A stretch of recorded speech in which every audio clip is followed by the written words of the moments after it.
Let me see what's going on, y'all.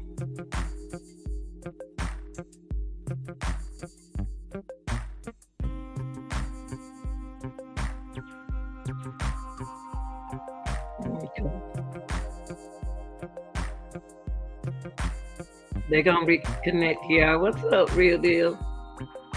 What's up? Hope everybody's doing all right.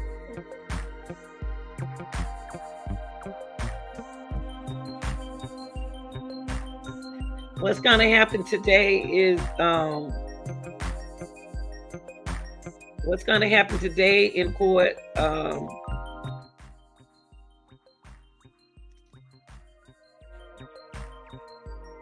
YNW Melly appears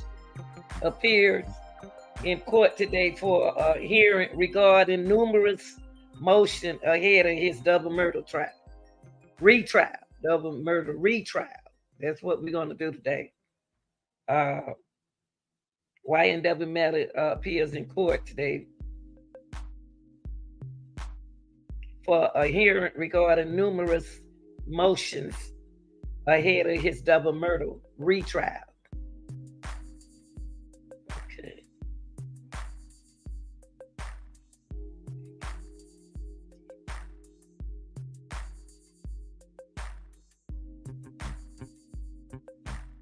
Okay, let me see. Let me see what's going on, y'all. Hold up for a minute. Let me change it. Let me change it. Hold on, let me change it.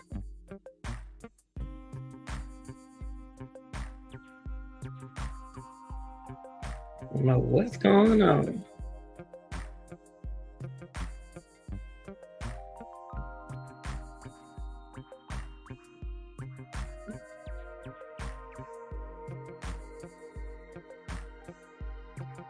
Hold up, y'all, because I see something. Hold on for a minute. I see it. Hold on.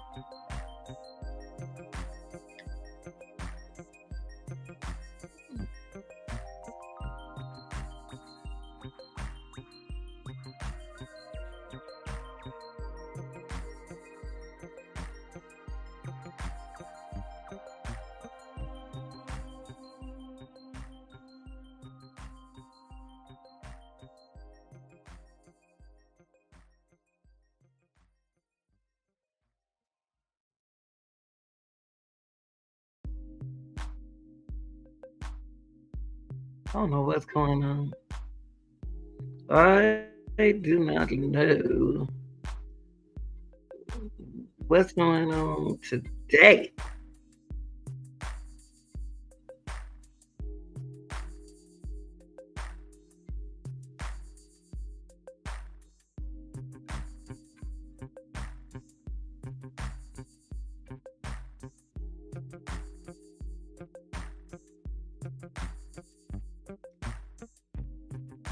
Okay. All right, y'all. I'm gonna turn the music out and get ready. Let me turn out the music. What's up, real deal? How y'all doing? What's up? How you doing? Welcome to the chat. Um, I want to say this to y'all right quick. Let me say something right quick before we get started. Welcome, Real Deal. Thanks for joining, viewing, and peeping. Please subscribe to the channel if you haven't. Thanks. Lanita really appreciate the moderators and those who watching. Yes. Okay. Jay, the first one here. What? Oh. So this is the motion hearing, y'all. Melly trying his best not to go to jail. Ouch. Oh. So they'll be starting in a minute. They stay at 9 o'clock, y'all. For some reason, these folks right here ain't got it together. Oh, wait. They ain't got it together, y'all. We're going to play some music till they get it together.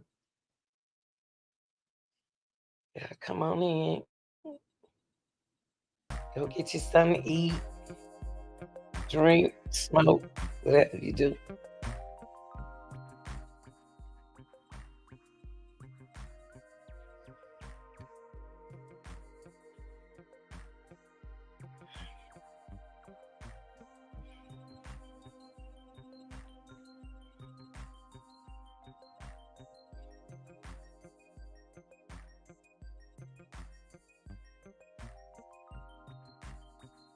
Today we're hearing motion hearing. I said motion trap. I meant to put motion hearing. Right there, I put motion trap. Motion hearing.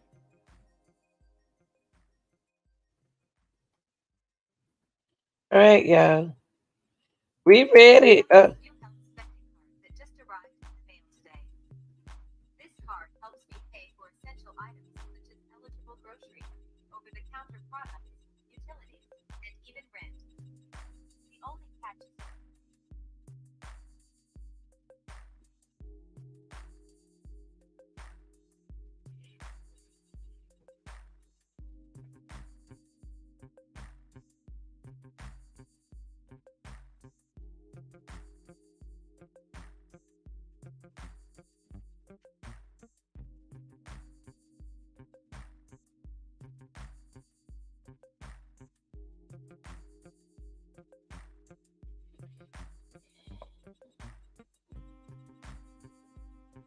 You think so? I don't think so.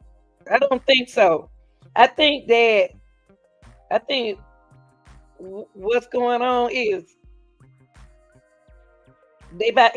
he probably get he in here for what he charged for, but he'll probably get possibility of parole. See, he already in him for the murder case to see where he get the death penalty. So only thing he got to do is beat the death penalty because he already charged with the murder. So either he gonna get a possibility, uh, he might get parole. See, that's what I'm looking at. I'm looking at uh, possibility of parole. That's what I'm looking at thus far, but I don't know yet. But he ain't gonna beat it. He ain't gonna beat it. I don't think he is. But like you said, small chance.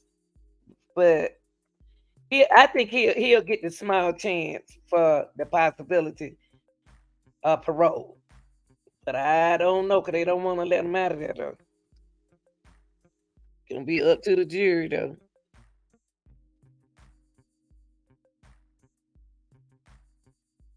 So it's kind of tough. What about what you think, Jay? What you think they gonna do? See, Melly already charged with this.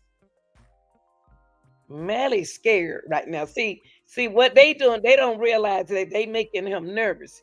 When they move that prosecutor, he know that something about to go down. So this really has making him a little nervous than what it did at first. Because something told me that they was gonna move Bradley, but she's still gonna testify. See, see, they about to get Melly. They about to get him. They gonna get him. I'm telling y'all, they gonna get him. See, the judge. I'm concerned about the judge, cause the judge keeps staring at somebody in the courtroom. He don't even act like he concentrating on what the lawyers are saying. He's staring at somebody in that courtroom. I wish I could see who he looking at. I mean, he will not look at the lawyers, the attorneys. He'll look straight at somebody in that courtroom. I don't know who he looking at and why he looking at them.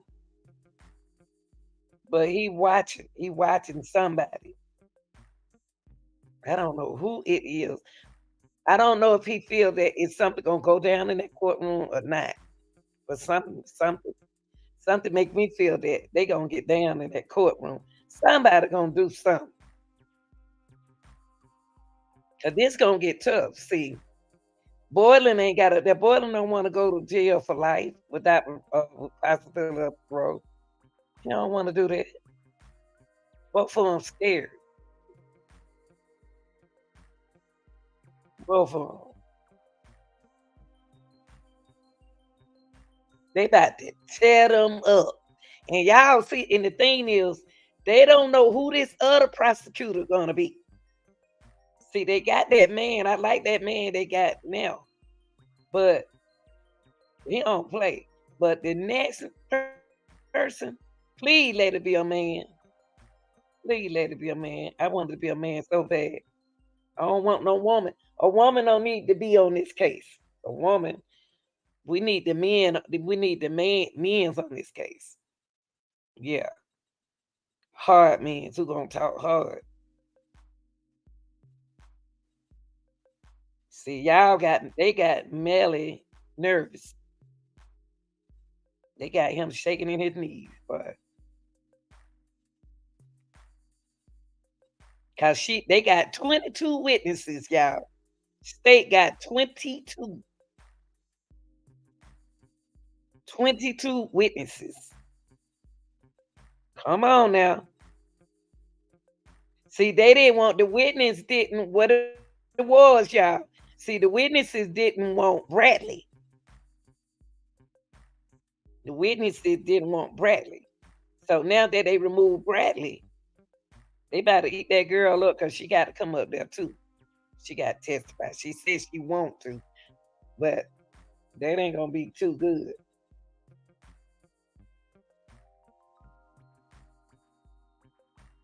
See, they hid her.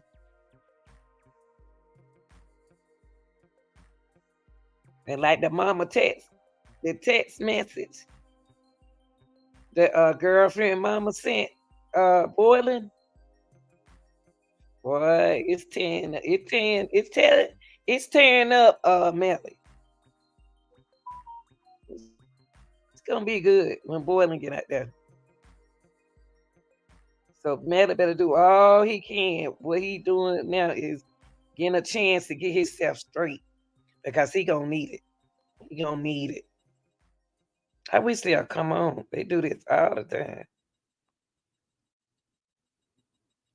He gonna need it. It's so many witnesses, y'all. And E. Bradley Shear witness. It's a lot of witnesses in this thing. So they got to pick a good jury, and they ain't gonna pick the jury today.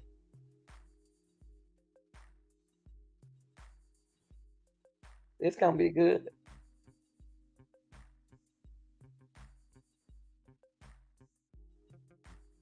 Man, they're gonna be scared, but he's scared.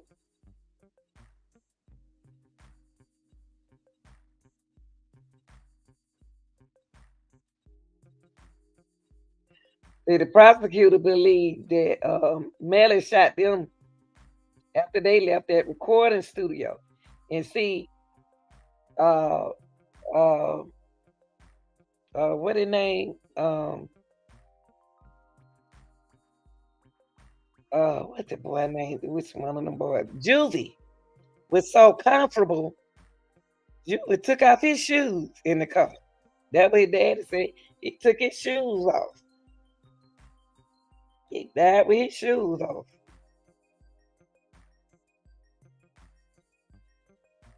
It's gonna be good. It's the hearing gonna be good. It's gonna be good. I wish they'll come on. But y'all, it's something about the judge. And I know I'm not the only one looking at this.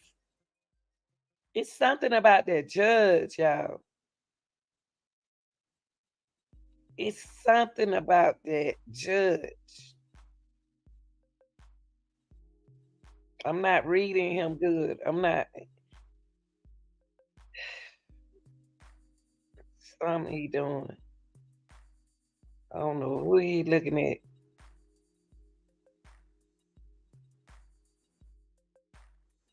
But they always sit on that side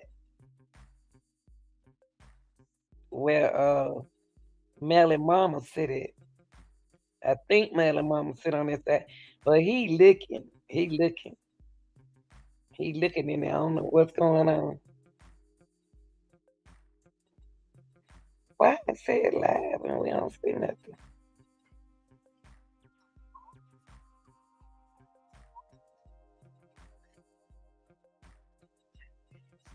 What is this?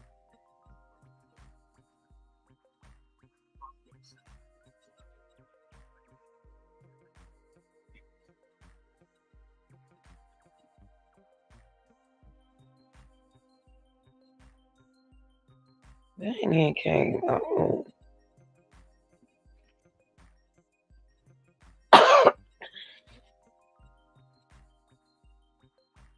I'd rather feel sorry for Melly.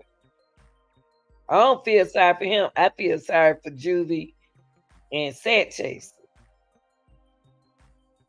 That's who I feel sorry for. Cause they didn't have to die.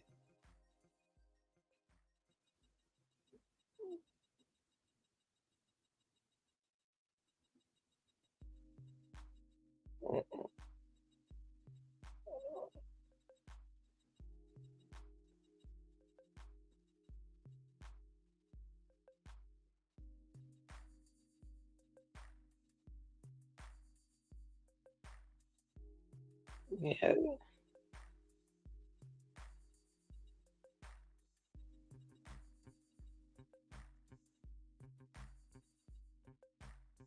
See, Juvie told his dad a lot of stuff. See, they need. See, I wish Juvie daddy, if he hadn't told nobody nothing, he'll bust this case wide open. But they won't let him testify because he already done put it out there. But his son told him a lot.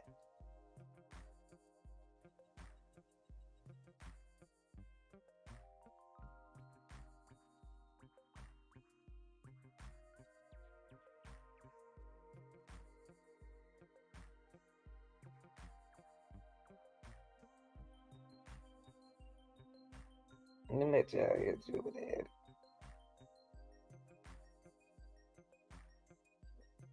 Let me let y'all hear Juvie daddy.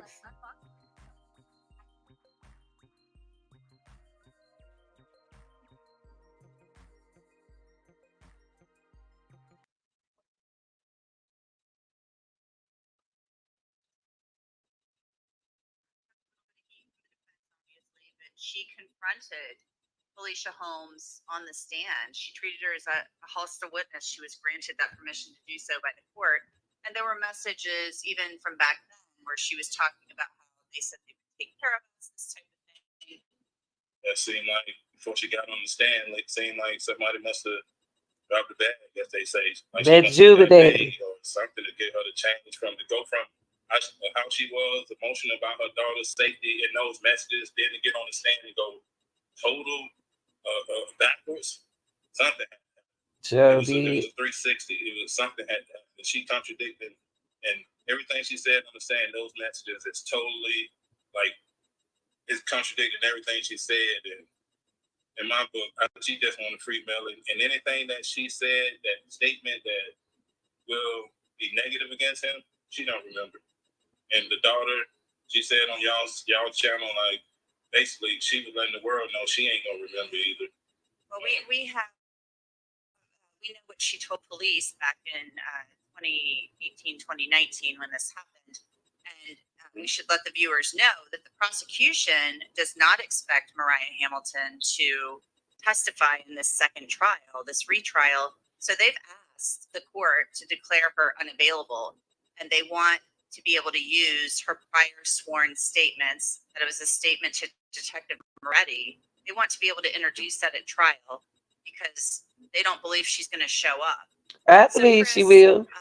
They must deem this to be a very important witness because Melly, by all accounts, FaceTimed her after this happened. Yep. And the mom witnessed it, and she saw him. And from my understanding, that's when she saw him hiding in the bushes with the blood on him. And when that FaceTime ran out, then they met at that Fredo Bang house. That's when he changed clothes, and that's when the whole uproar started. It was my understanding too on this FaceTime call that he said they were in a shooting, and so that was what was stated back then. But at trial, they're kind of saying no, he wasn't even there. He wasn't. Yeah. Switched vehicles. At least that's what they said in the first trial, that he had gotten into. It was suggested through a defense witness, the one and only defense witness, that he had gotten into that other vehicle. Yeah, they was telling me that. I drove down there that morning to go identify Chris' body. I met Rder down there that morning, another 26. And on the way down there, when I talked to Jamie, she told me the same thing. Like, Elder, don't talk to the media and tell them Melly wasn't there. Instantly, my antennas went up, but I didn't understand. Like, I knew from that day, I knew something was up. Tell us a little bit about your son. I know that we spoke the last time you were on.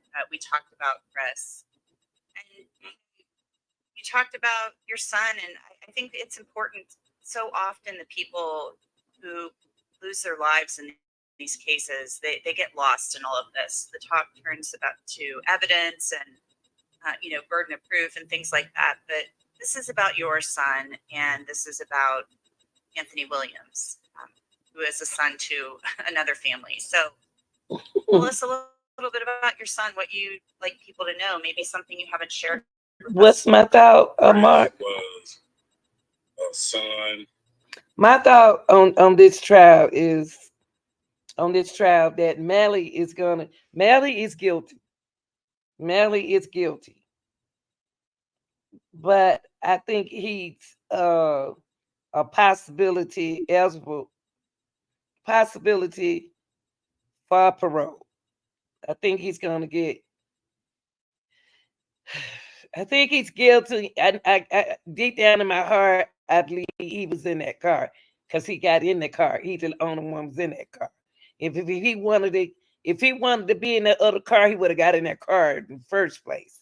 And his girlfriend knew he was in the bushes with blood. He had blood on him coming out the bushes. Yeah, I think he's guilty. I deep down in my heart, I think he's guilty. And he did the shoot. He planned it. Him and Boylan guilty. And I think that he should not get the death penalty, but possibility without parole. But I believe they're going to get him possibility with he can get parole with parole. But deep down in my heart, he's not going to definitely not going to get the death penalty. That's the way I've been sticking with that. I think he's guilty. Deep down in my heart, he's guilty. Him and Boylan. Boylan did one of the dumbest thing I ever seen a person do. They was already deceased.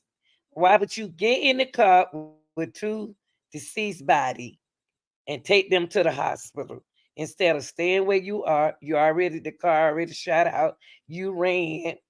Okay, so why don't you call the police? Why would you get back in a car that you jumped out of and it was in a shootout? That was the most dumbest crime I ever seen somebody do. So Boylan just as guilty as as Jamel. So that's my thought on this case. And another thing bothers me too is the judge. The judge. The judge is not focused on this case to me. He's not. The judge is not focused on this case. He's focused on somebody out there in the audience. I don't know who it is, but he stares them down. Watch when he get on here today. Even the prosecutor told him yesterday, said, I'm talking to you, but you're looking at there. And I said, he been doing that the whole time. The whole time this trial been going on. I think that, oh yeah, now with the defense to me is kind of like bullying a little bit. They need to get some of that angerness out of them. I know they be an attorney, but that one that they brought in, he's disrespecting the judge. I think this whole case is kind of like messed up. It's just I felt that in the beginning anyway, but I just kept that little bit to myself. I knew it was gonna something was gonna happen, but I didn't know what's gonna happen. And it's not done happening either. It's not done happening. So that's my thought on the case that it gotta move. It's not moving. All these motion hearing, motion. And look, they say they were gonna come on at 9. Here it is 9:30 a.m. I don't know what's going on with them. And then when they get in here, he wanna take breaks. They drag, they argue, they gotta do better than this. Florida gotta do better than this. That's all I got to say, Mark. That's my thought. It's a lot of guilty people in here. And I know they're supposed to have a lot of um witnesses. And And his girlfriend said she would go up there, but she's still defending Melly. I don't care how goofy he is. All of them goofy. But he's guilty on my side. And no, I don't think he have a chance of winning either. I think he have a chance. Thank you. Thank you so much. I just be paying attention. I love crime. I'm a critical thinker and I love crime. And I pay attention. It's too much going on the defense side. It's too much. It's too many chiefs over there. And they got Melly mine. They got Melly mine confused. See, when they got rid of the prosecutor, Bradley playing it smart. Bradley got something in play. She wanted them. She want a man right there in her spot. See, Bradley, Christina, she's smart. She's smarter than they think she is. She knew exactly what she was doing to be removed from where she stands. Because when they bring that thigh out in there, this powerful person who gonna be the attorney for the state. Boy, I tell you, all their eyes gonna get big. Cause it's gonna be somebody big. And yes, he did that to his friend. Those not his brothers. Those not his real brothers. Because it's a lot of people call you your brother and sisters, and they not even they didn't care for Juvie, not to me. And Sat Chase is a boss. He a boss. So you can't have too many bosses. So and then that money, Melly want all of that money. See, Melly didn't want that 5,000. I think it was 500,000 or something. He wanted all the money. He didn't want to divide the money up. What's that, Pink? What's a toe tag? But yeah, that's exactly how I feel about it. And Melly nervous. Oh yeah, he most definitely didn't want to share. He definitely didn't want to share. He's being selfish. He wanted to divide it up with the other dudes. What tell me, name me someone that got their friends, the two guys he was gonna take out of here, on his face. Oh, okay, baby. He got two things thinkable. He got two.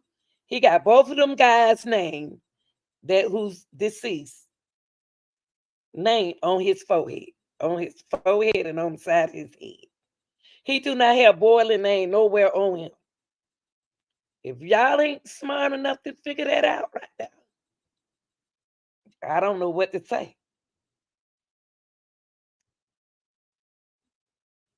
But that's how I feel. That's my thought on this case. I just wish everybody in the courtroom stay focused and stop playing with this case. Stop playing with Melly's life. Cause Melly thinks he's coming out of there, and he's not. No. And then what they're gonna do when they pick this jury? Hey, the best jury he ever had was that first jury. These jury right here, they may get a whole bunch of older people don't need to know nothing about him. They may get a whole lot of people don't know nothing about Melly. They don't supposed to know nothing about him.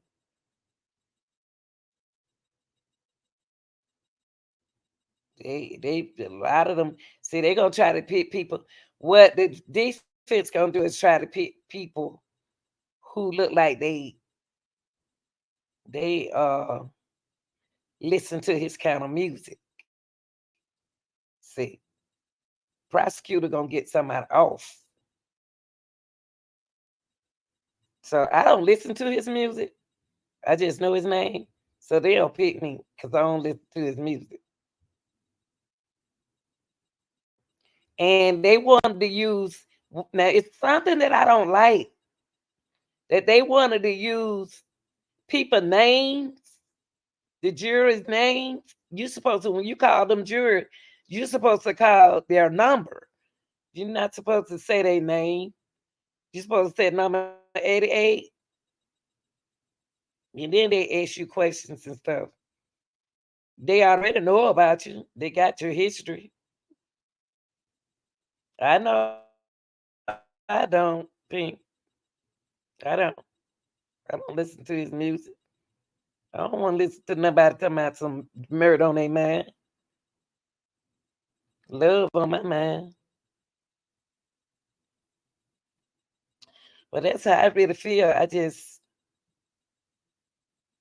It's too much laughing. It's too much. I didn't even know in court that we could even just look at somebody and talk to them. He's smiling and cheesing at the audience. He don't even supposed to be doing that in Georgia. Here, they don't even let us look at our people like that. I don't care what you do, you can't even turn.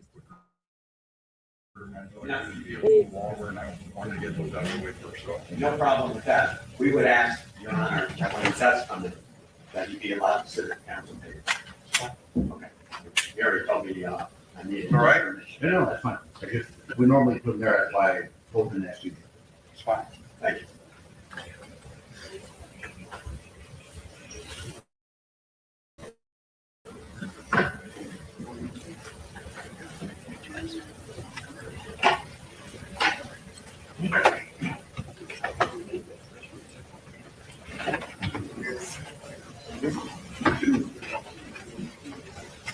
Pay attention to the judge, how he looking at ordinance. Thank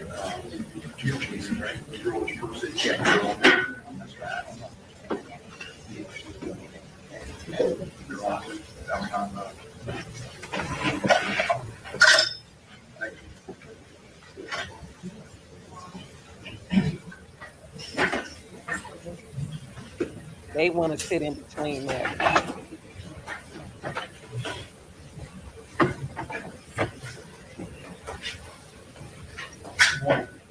Just prepare in advance.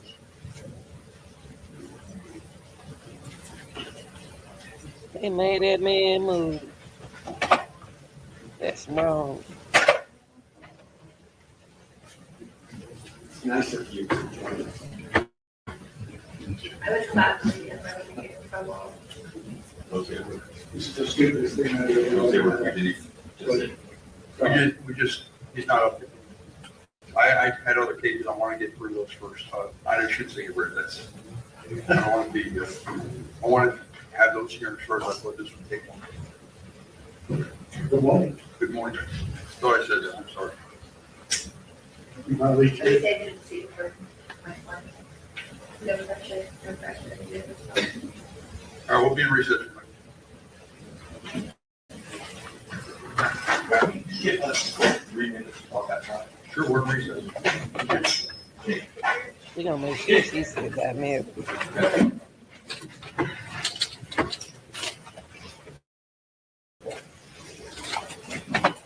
Ms. Henderson.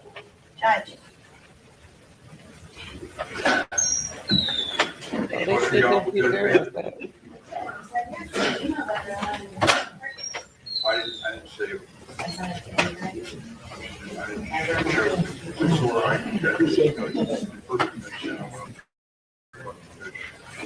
Well, nobody put them out, yeah.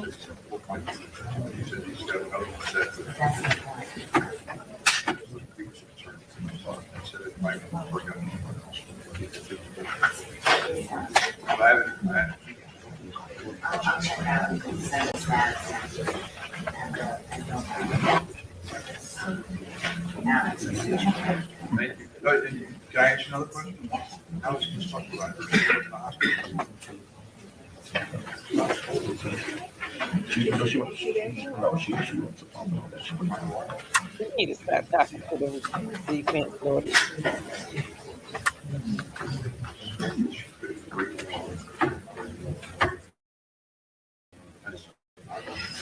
no personal knowledge.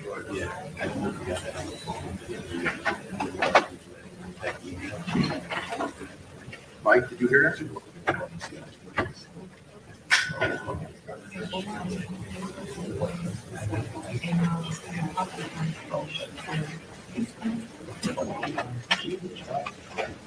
Our best. She's in trial now, so then I'm mistaken. Then I'm mistaken. I haven't used that.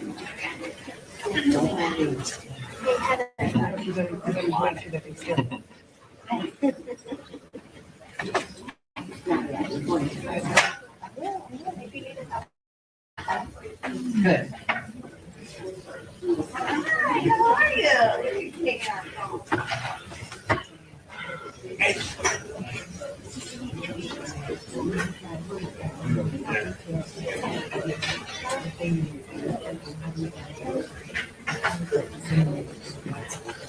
Mm-mm.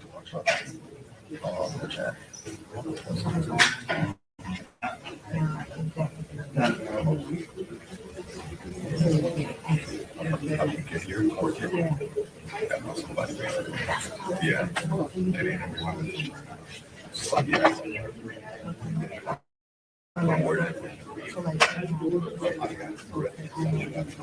I mean, they ain't ready. I have no problem with that. Not an issue. Never let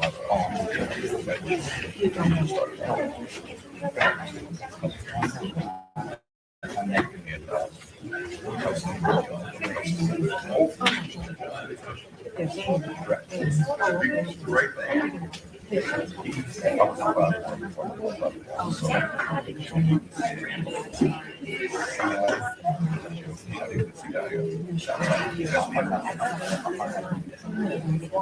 Okay.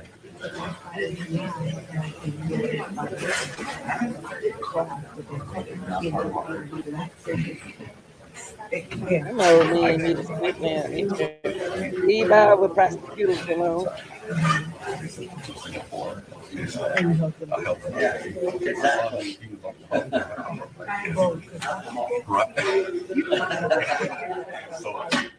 Don't be talking to him. I get there, let him do the dress. He like, I'm like, you good? I used to see this before. So, I got an accident. 10 minutes on the way. So, I no, not the class. No recessions. The class he's all was back. See, you don't need to be over there talking to him. You need to sit down. So, right. Like you said, yeah. I didn't know. Yeah. Right. Yeah, and he's actually a really good guy. Yeah. Like genuinely like a guy.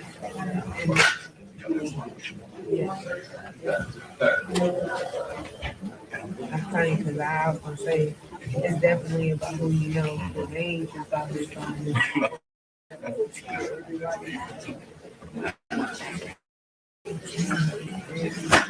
Man, don't be telling him nothing. You need to go sit down. And look at him. There he go want to talk. See, they need to sit down. Do like the other attorney. He was always one of the out good. Talk to us.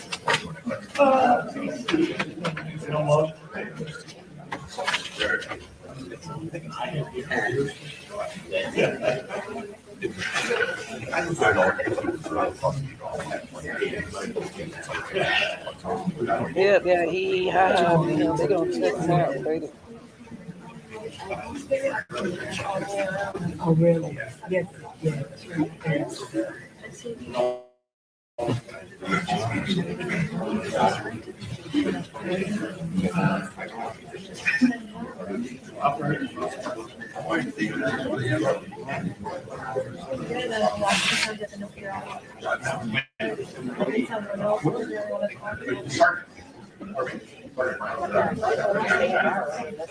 I just don't see right out.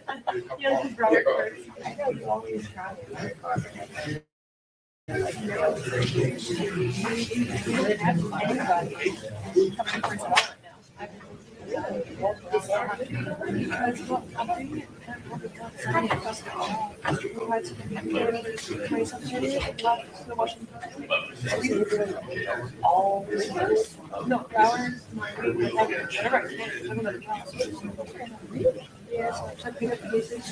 I'm staying for an hour.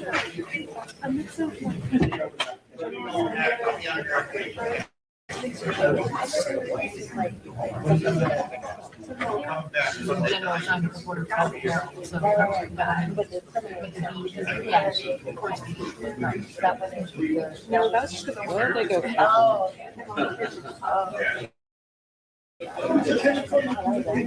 Yeah,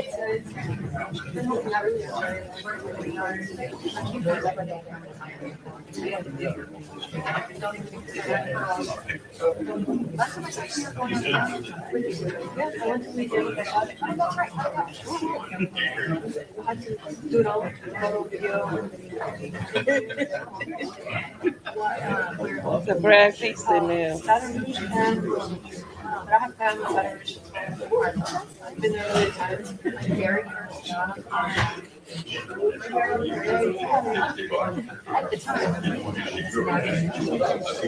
They spent a lot of brain power. Worked hard for that one. I didn't expect to walk with that.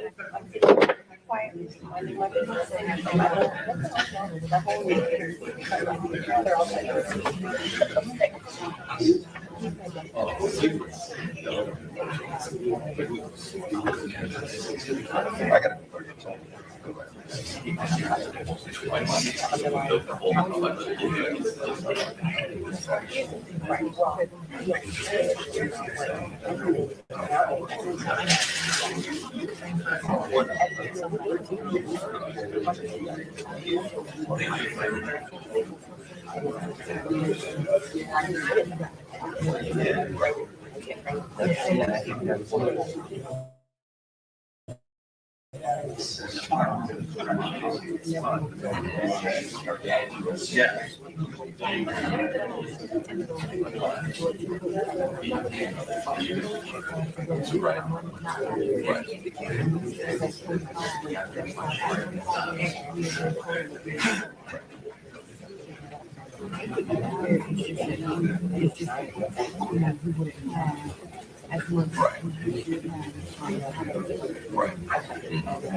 Well, in my case, we also shot on here.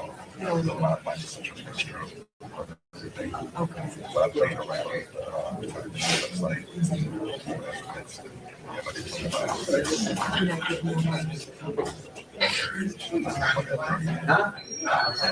Yeah, but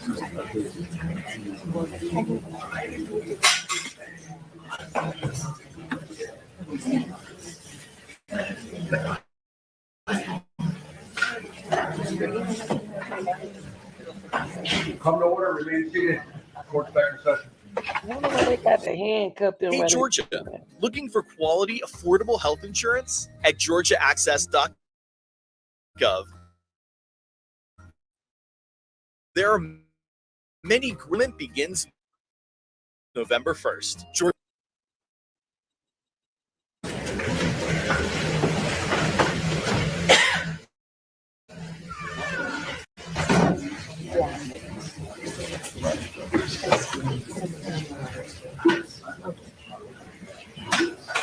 Mike, Rick. All right, let's get on the record, please. The state court versus Jamel Dennis, president of the defendant. Counsel, want to state your appearances, please? Daniel Garrison, Stu Adelstein, Reagan Liberty, James Benjamin, Peter Alfonso, for Mr. Dennis, for President of the Board. Good morning. Good morning. State your appearances. Good morning, Your Honor. Steve clear up and the whole room, we have to work on that. Where's Ms. Brad? I'm Bradley Cutter. She's not joining us today? she going to be on the case in the future or not? Yes, She is. Yeah. That's your anticipation. yes, sir. All right. I'm not going to hold anything to the contrary. I'm sorry? I'm nothing to the contrary. Any process. Thank you. So this is a couple motions. I guess there's two of them. The first one has to do with the squash. Your Honor, we filed our motion to recuse. You set it down for a hearing. We tried to subpoena witnesses for today's Look at hearing. them, y'all. The Look state at would not them. accept it with their rendition of what happened was close enough to what we believe happened, that no objection to it. We did not get proper service. We couldn't. You set the hearing on Wednesday. We did everything that we could humanly do to get witnesses here today. We let the state know who those witnesses would be by the fact that the class server just dropped off the annual, even though we couldn't get perfect service.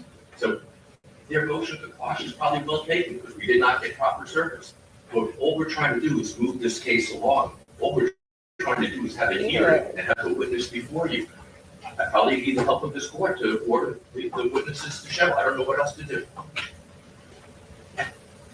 Well, Your Honor, at this point, I don't know where they're getting the authority to even issue this, because they're supposed to comply with the discovery, won't even comply with the discovery. And if they feel they're not getting all the discovery that they need, they need to come to the court and get the court to give them an order that they can get further discovery. And then they might be able to move into the realm of issuing subpoenas.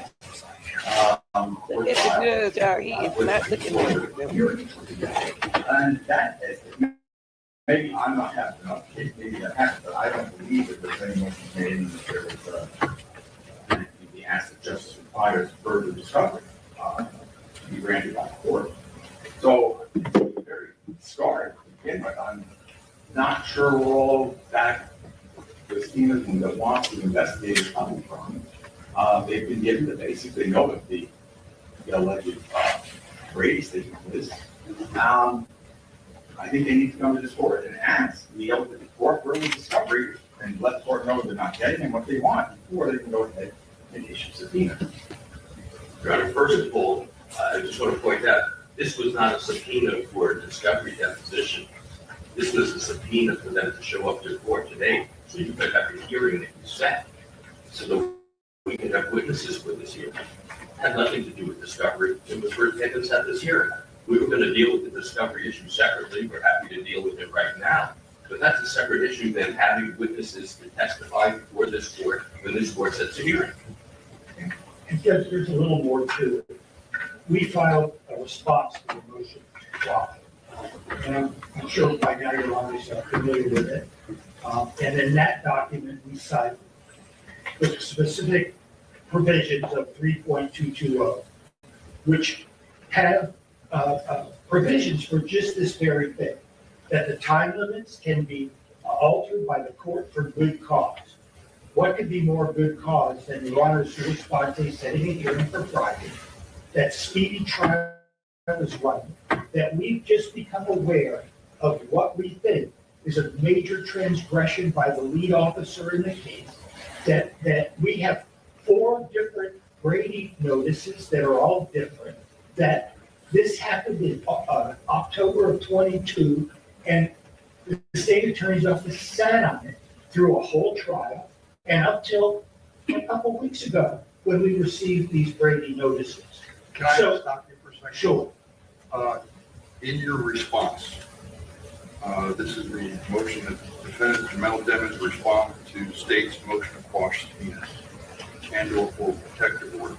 Paragraph 4, you indicated here that counsel for the defendant believes that there is probable cause that the witnesses under subpoena, the members of the state attorney's office and the elected state attorney to have committed obstruction of justice and attempted witness tampering and felony pursuant to FS 838.022 for misuse of public office due to their actions since October of 2020.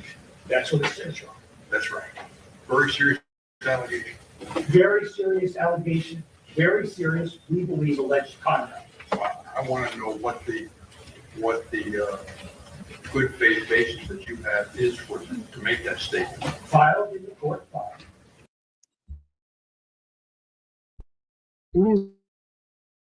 Michael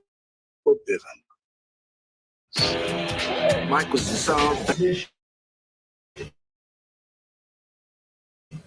of Michelle Boutros, which chronologically testified to what happened since October of 22, and who was involved and who had knowledge of what happened after, on the very day this happened, Ms. Boutros went to Mr. Killoran and told him what Detective Moretti did, and went to administration, to Harold Pryor, and told him on that very day what happened.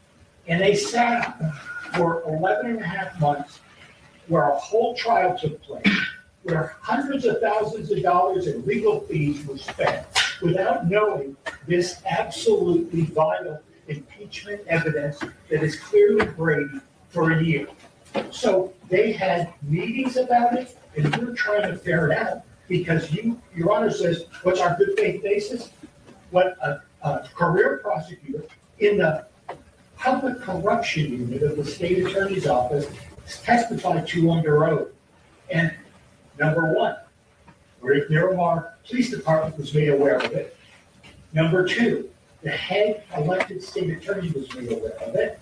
Number three, all of his minions that are involved in are subpoenaing them, we believe were made aware of it. And if you look at all that and track the statute we cited, the conduct that we believe happened, and we have to ferret it out with depositions that they're avoiding and everything because of a 5-day rule, is where we're going to be able to prove what our good faith basis is, because we have absolute good faith basis for it.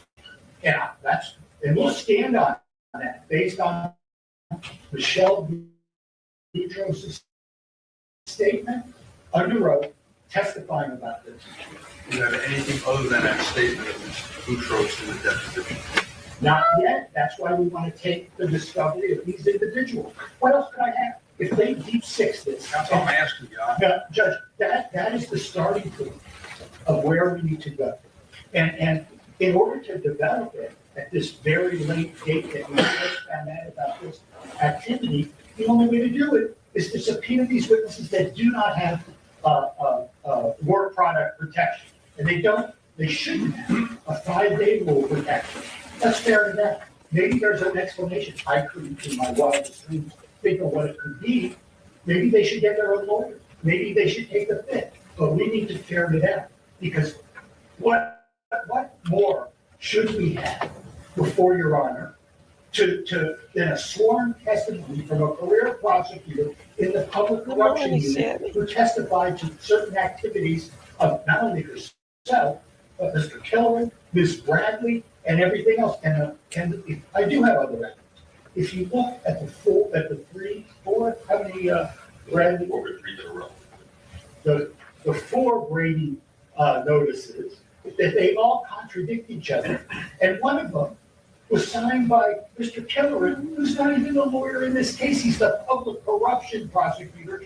And he stepped in and signed a Brady notice in a case where Ms. Bradley didn't. And then she came in and switched her testimony in the next one.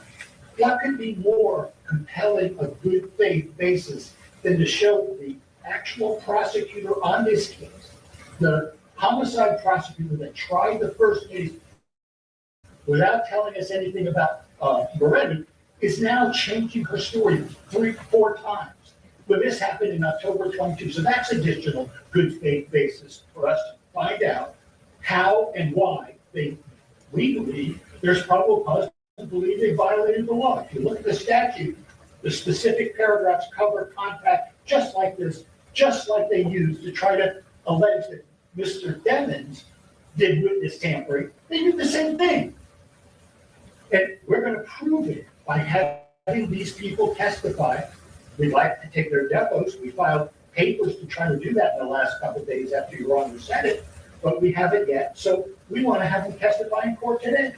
But your motion indicates, or your response indicates, that the elected state attorney committed obstruction of justice, attempted witness tampering, and a felony pursuant to 838. Absolutely. The state attorney.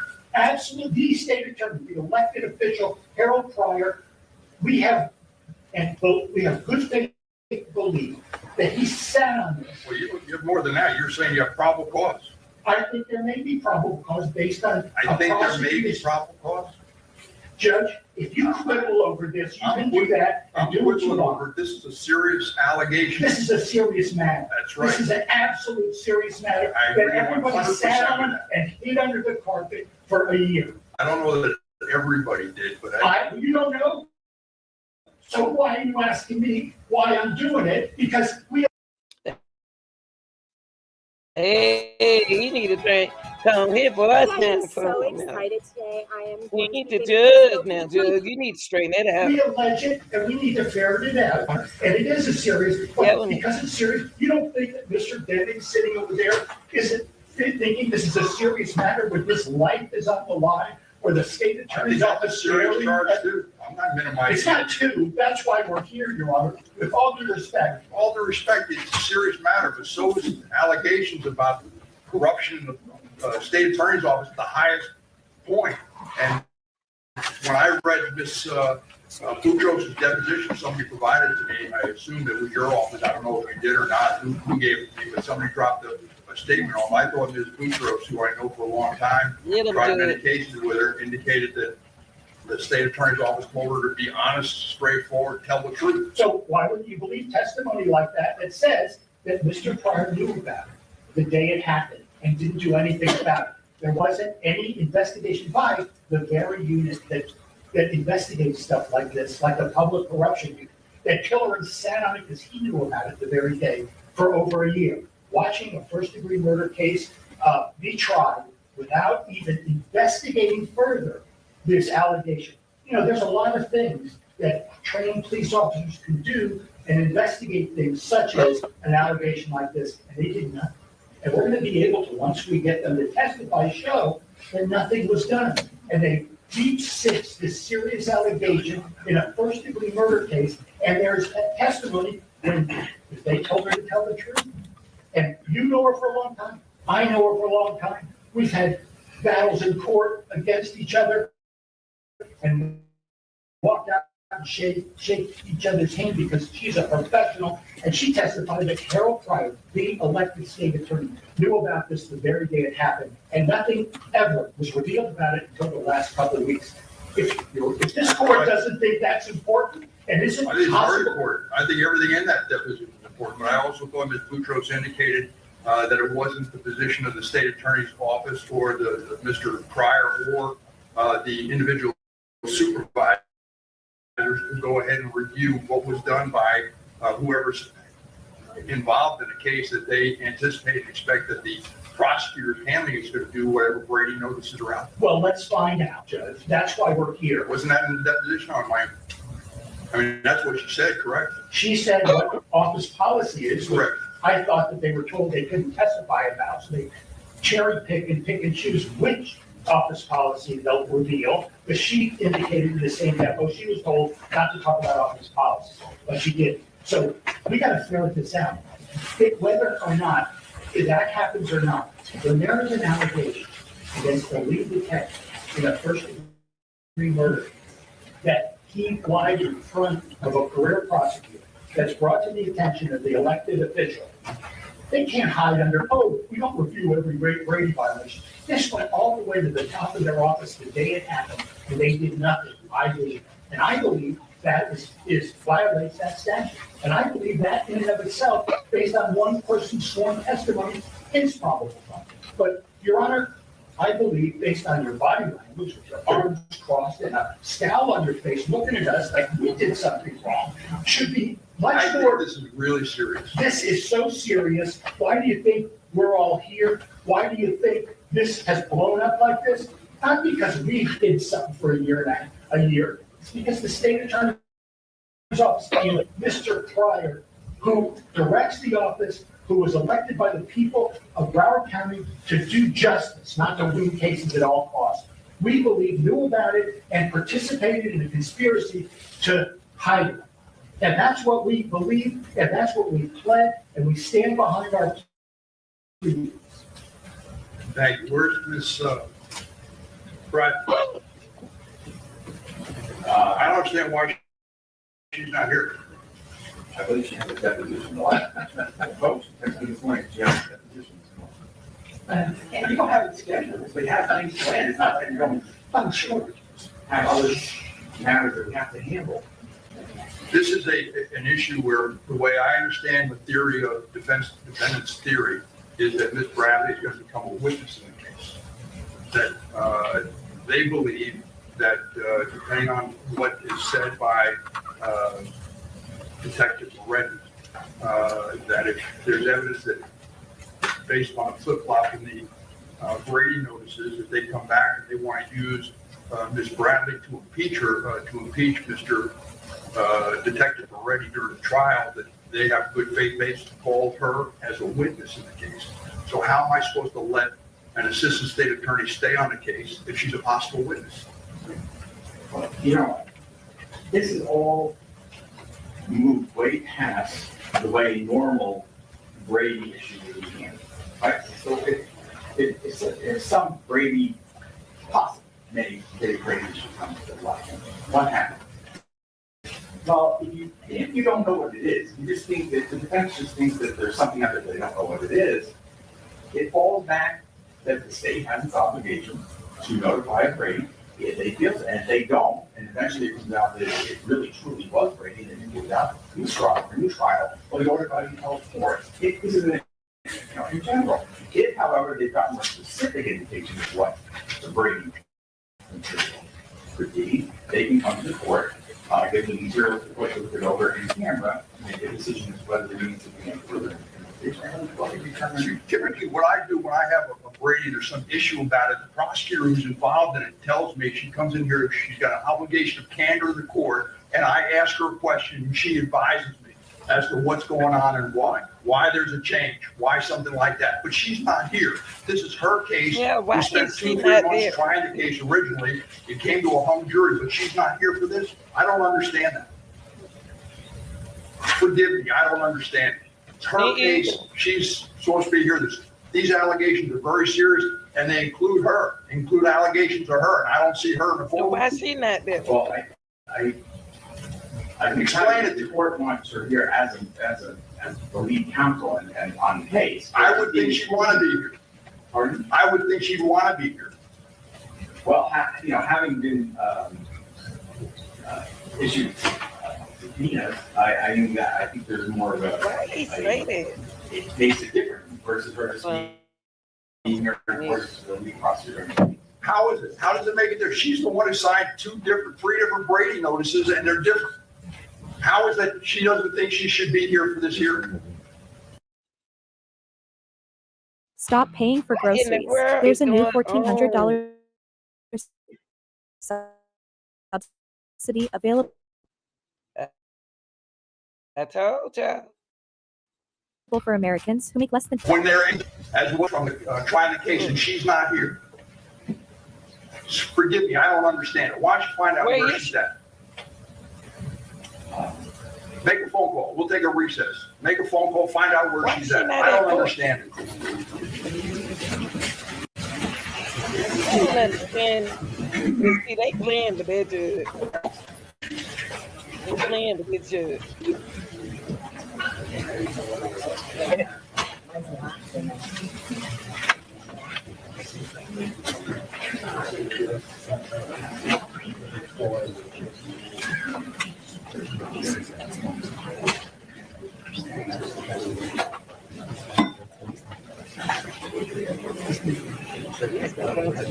Bradley not there. Why is she not in court? This is about her. It's a motion trial. Oh, these crooks up in this stuff. But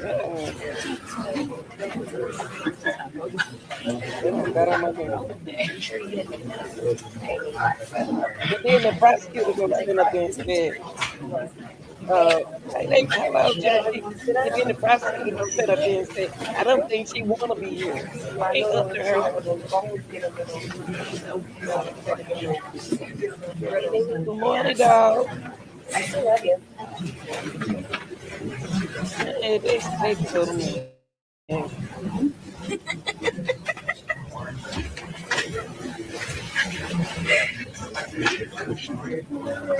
I mean, she did not come to court today.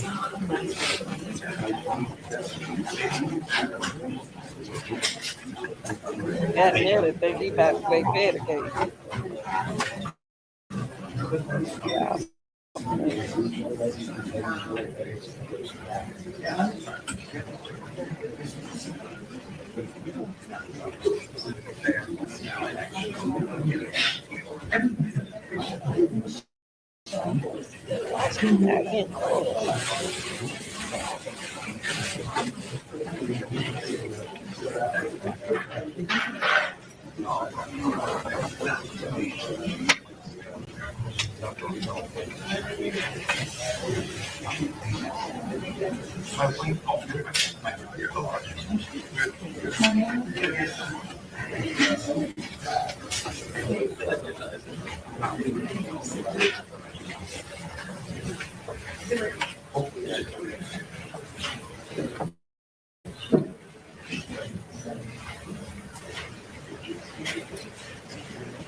I bet somebody told her not to come.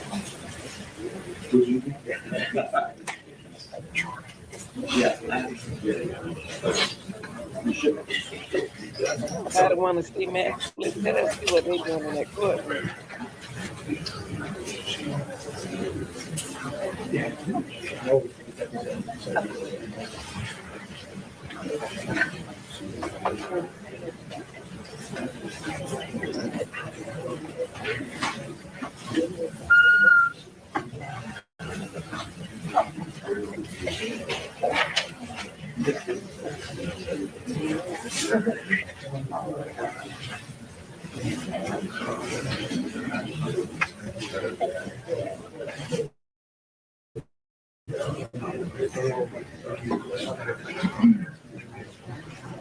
I think some of them need to be transgender back.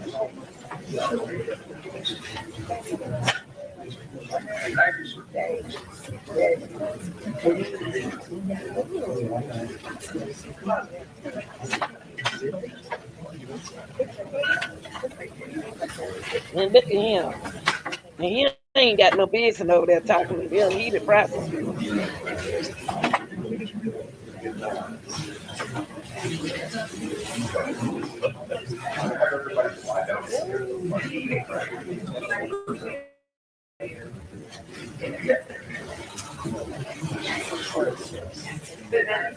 You got her.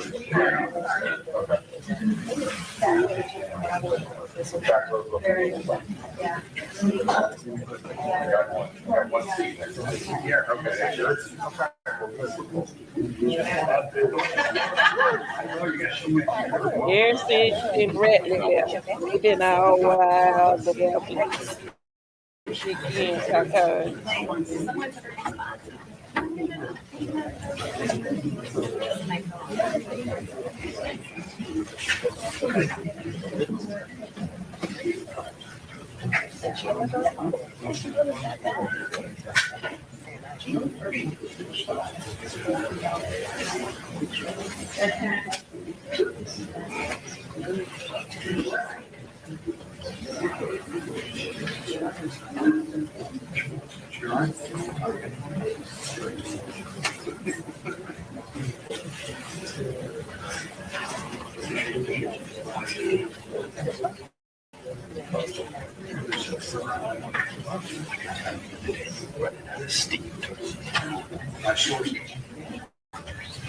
Do me a favor, give her my best.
Huh.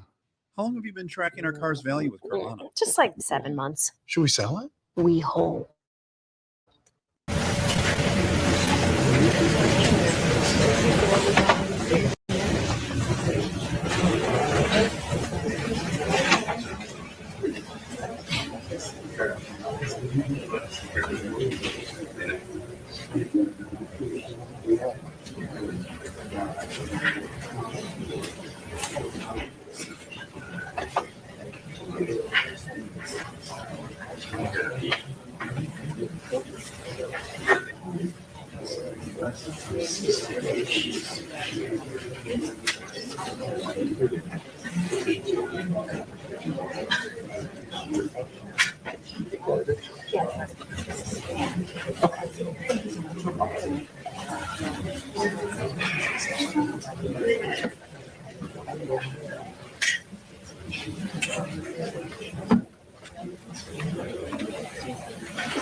So they holding up the court. It's to wait on her.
Y'all make sure y'all smash the like button.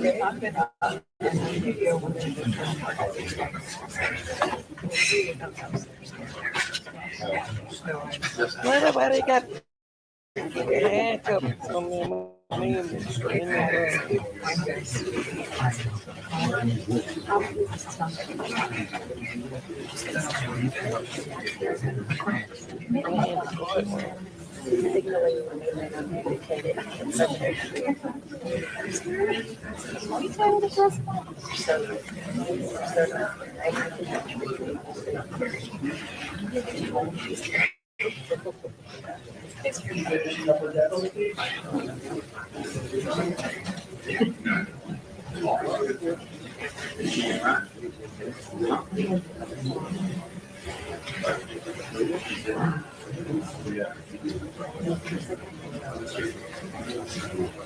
I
just can't believe Rder didn't come to court.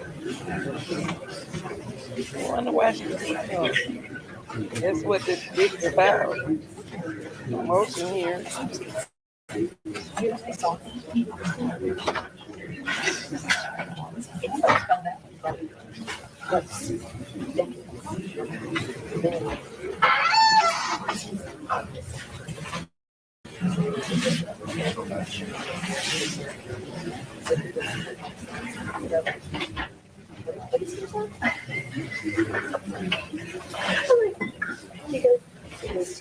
Chill. I'm like, yeah, also, like, basically, gets retired. Actually, when I saw you the other day, I was like, I want the teachers. Wow. That is more than, you know, I wish we could have, yeah, whether or not, I did not.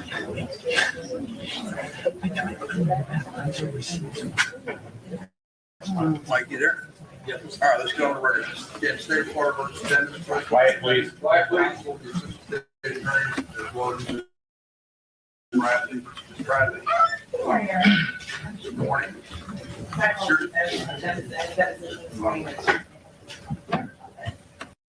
Want to learn how to make viral YouTube Yes, you videos do. that grow your brand and make money? What if I told you that you can learn everything in just 5 days for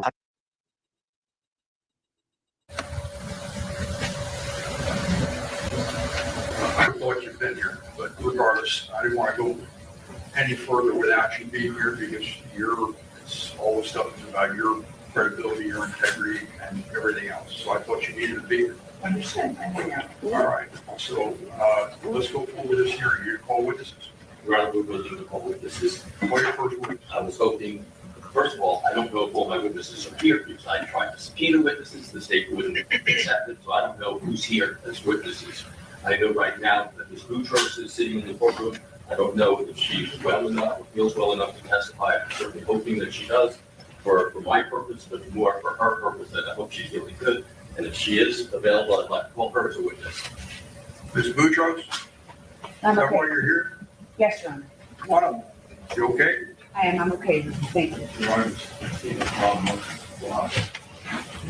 She's here. Yeah, look up there.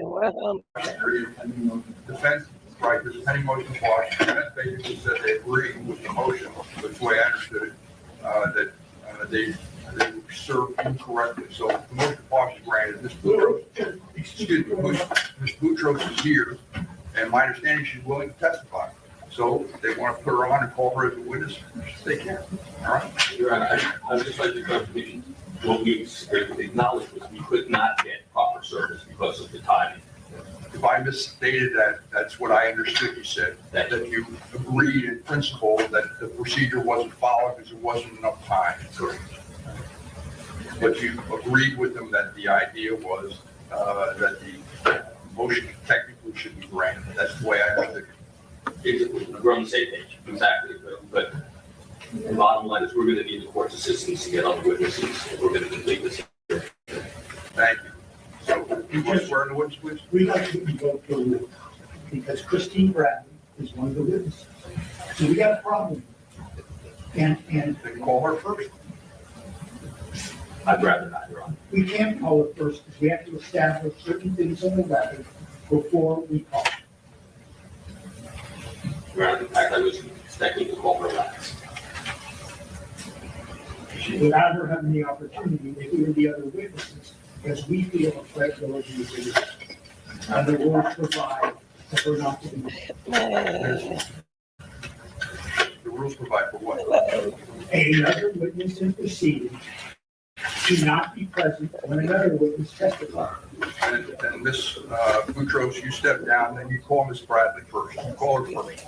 Because we don't want to call her first because we have to establish. I don't want to excuse Ms. Bradley. She's here. Thank you. Her integrity in question. She's the one. I agree with you. And you're giving the state. They wasting. By unfair. I'm sorry.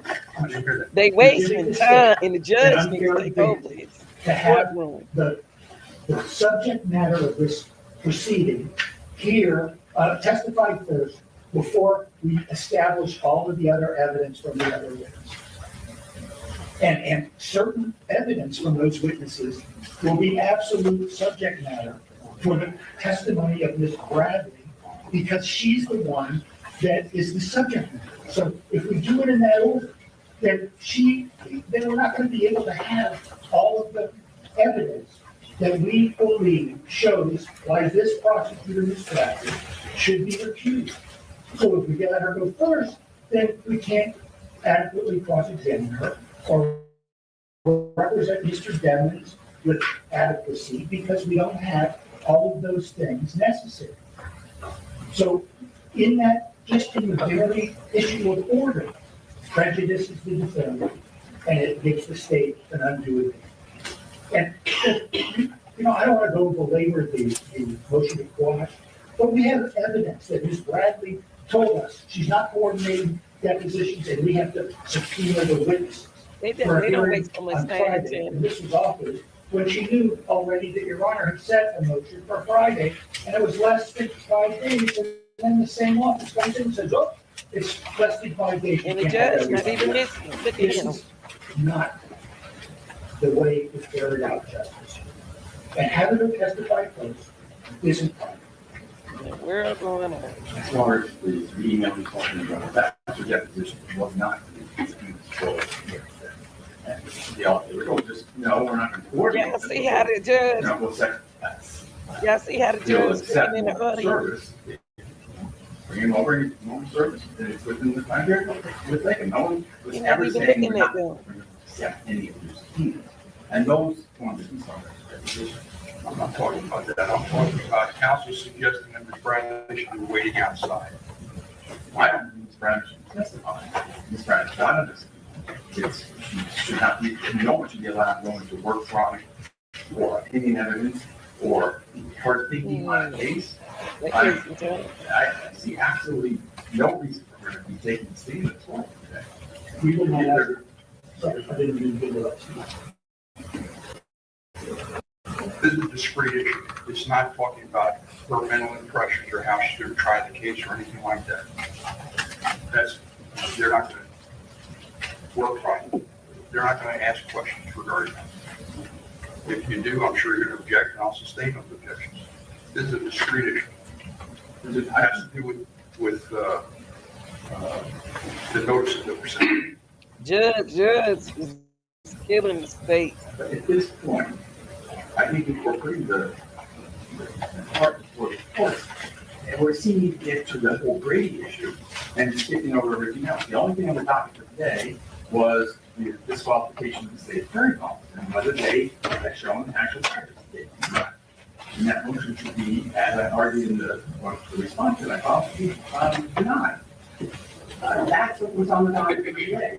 We haven't made it to Brady yet. We haven't, whether or not what Ms. Bradley may have done or not done, or disclosed or not disclosed, that's all pivoting off the Brady issue. And we're not, that's not on the docket, okay? And look, in those four this is my concern. This is my concern. I don't disagree that prejudice has to be shown. I don't disagree. And my understanding is, though, that in this case, the fundamental issue that is presented is whether or not Detective Moretti's credibility is questioned and whether he says X, Y, or Z is the state, is the assistant state attorney going to be called as a witness to impeach something that Detective Moretti says? And if that's the case, and she's called as a witness, then it'd be in a very precarious position where she would be arguing credibility to a jury at the end of the case, and there would be actually. I don't even think we're to the point where the defense would know whether they're calling her or not. Well, they've said it. They've said it they've given a notice in witnesses. They called, they know, maybe I'm wrong. Outside, you filed a notice. You're right. Not only the notice, we filed, we handed the office a subpoena for her, that they told us that administration instructed them not to accept any subpoenas from us. And that was 3 days ago. It did not. Again, the attorney, the state attorney, and Bradley should have been in there. I don't think we had it. I don't think whatever. It's irrelevant because it's not a valid subpoena because we didn't have 5 days. to Oh, go around in wait, circles. what? The bottom line, Your Honor, is you have to set a hearing for today. We want to go forward on this hearing, and obviously the state's doing everything they can not to go forward on any hearing. Ms. Bradley is here, Ms. Boutros is here, the other state attorneys are in the office. We can have this hearing if the court will just basically say, I set the hearing for today, I want these witnesses here, let's move on. We'd like to call Mr. Keller in person. So, I mean, just like they found Ms. Bradley in a couple of minutes, let's let them come down and we'll ask them questions and then see where we are. I did send her, you didn't, right, and we filed a motion to block and on Rder and on Paul. And I didn't, regardless, Ms. Bradley's here. I want to hear from her. She's the lead attorney in this case. She needs to be, all right? So, Ms. Bradley, what we're going to do is I want you to step outside. You just wait outside there and go over the rules of this procedure. I'm going to give them a little leeway. I'm going to do what they have to say with the other witness or write the deposition of Ms. Boutros. I'm sure that you have a copy of the law, Ms. Bradley. In any event, just wait outside. Don't discuss the case. Thank you.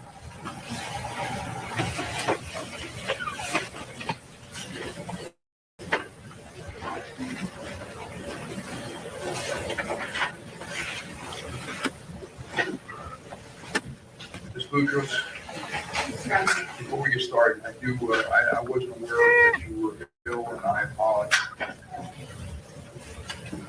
Have a seat. She ain't even raise her hand and tell you nothing but the truth. Raise your right hand, you sworn.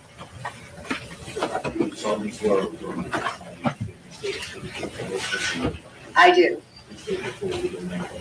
Michelle Boutros, Boutros. She ready to get rid of her. The Broward County State Attorney's Office in the Public Corrections Unit. Okay, and what is the public corruption unit? We investigate public officials who are engaged in criminal conduct. We investigate law enforcement that are engaged in criminal conduct, which would be a public official. And how about if somebody in your office is engaged in unlawful or that they're unlawful conduct? Do you investigate that, or is that sent to an outside agency? That would be a decision that administration would need to make. We wouldn't be part of that decision. I would assume so, but I can't say for sure. You'd have to ask them. Okay, how long have you been a state attorney? 20 years. And what units have you been in? I started off, as everyone did, in misdemeanor, and then I moved on to felony trial unit, and then I spent 8 years in the gun unit, and then I spent another 7 years in the gang unit, and then I was in case filing for about 6 months, and then I was moved to the public corrections unit. Were you familiar with a prosecutor's Brady obligation? Yes, I am. Can you please explain what you believe in? In my career, in my practice, I disclose anything that I feel that would cause a credibility issue for a witness, any witness. Credibility, exculpatory, anything that would benefit the defendant at trial. Whether it's admissible or not is a decision that the judges make, not me.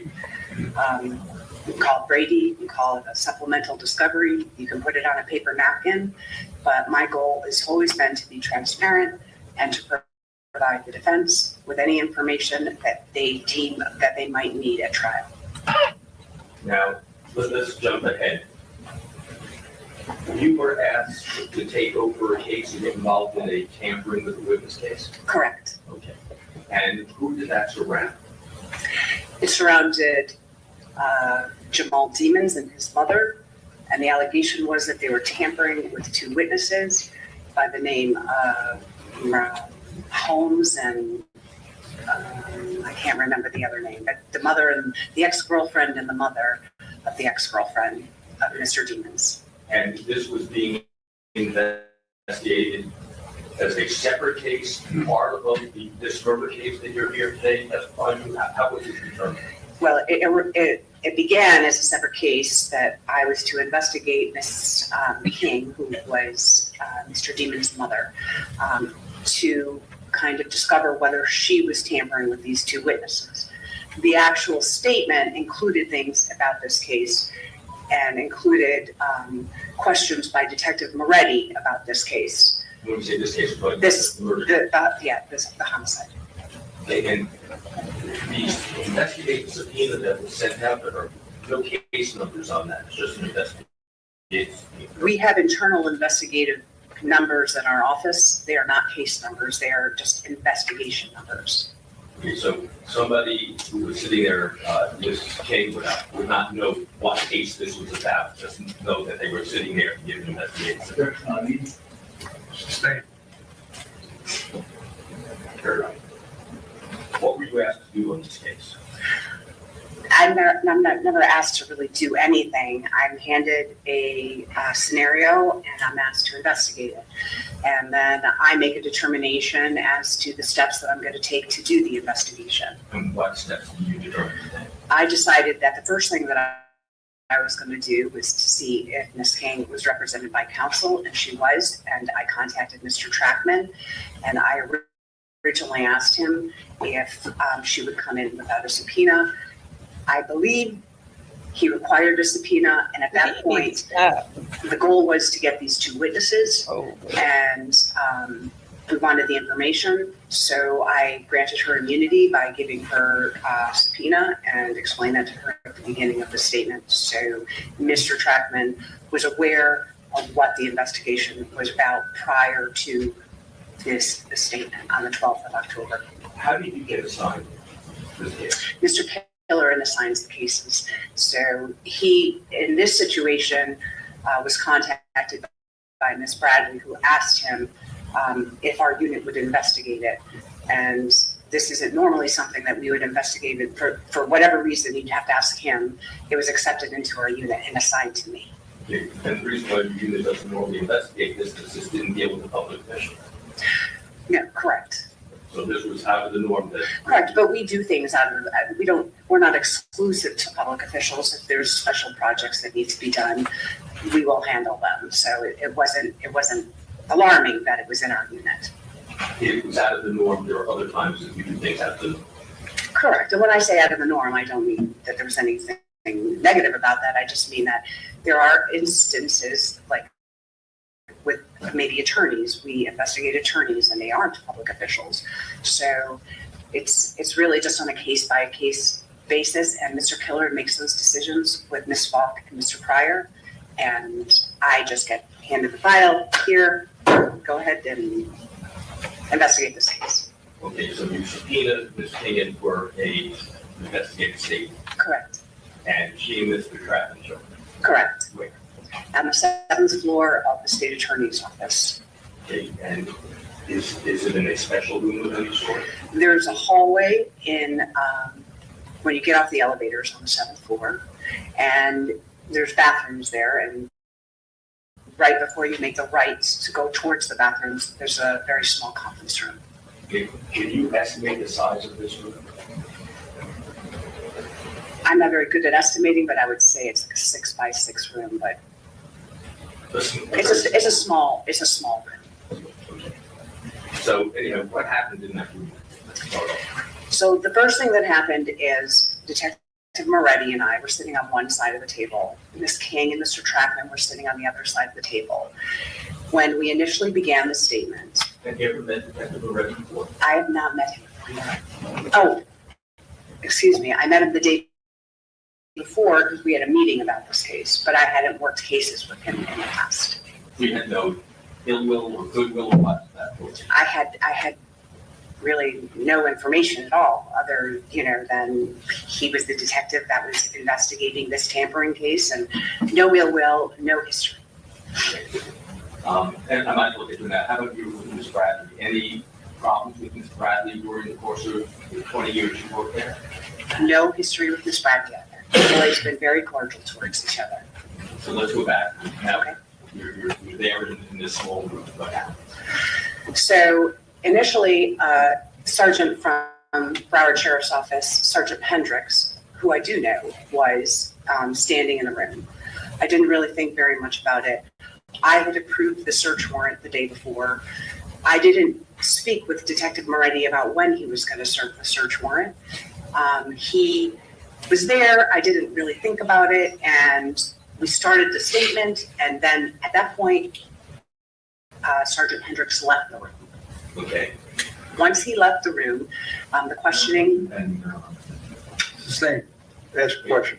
After he left the room, what happened? After he left the room, the statement continued. Detective Moretti asked most of the questions during the statement. And as you said, they were not all just focusing on tampering, a lot had to do with the murder case. I remember at one point that we were talking and Ms. King asked Mr. Detective Moretti why he was asking questions about her son's case. And he said something like, well, they're related in some way. And I tried to explain to her that some of the questions that there's, they were intertwined just because of the nature of the charge. It wasn't that she was tampering on a separate case. The allegation was that she was tampering with witnesses on Mr. Demon's case. So during the questioning, at a certain point in a lull, Detective Moretti made a decision that I was unaware of at the time to serve the search warrant. That wasn't in your thought process at all that was happening during the time? It wasn't, but I didn't tell him not to. We just didn't discuss it. It wasn't something that came up. I approved the search warrant. I assumed he would serve it that night, the next day. I really hadn't thought about it. And who was in the room at that time? During the service of the search warrant, it was Mr. Trackman, Ms. King, Detective Moretti, and myself. Okay. Anybody from BSO? No. Okay. You described the room as being 6 by 6. Okay. If there was a BSO deputy in that room, could anybody miss that person? Overall, you can answer. Yeah, the room is so small that you could practically touch the person standing at the door. So anyhow, what happens when he starts the search warrant? Ms. King reached into her purse and she was fumbling with her phone. Did you know what she was doing? It's a phone, so she has this phone. I couldn't tell you what type of phone she had. She was pressing buttons on it. And Detective Moretti was saying over and over again, don't turn off that phone, don't turn off that phone. I knew she was doing something on her phone. I just couldn't swear to exactly what it was that she was doing on the phone. It looked like she was turning off her phone or sending a message or doing something on it. I just couldn't tell. There was a scuffle going on. Okay, and what did Detective Moretti do? Detective Moretti physically took the phone from her. Okay, now, there was no BSO deputy in the room, correct? Correct.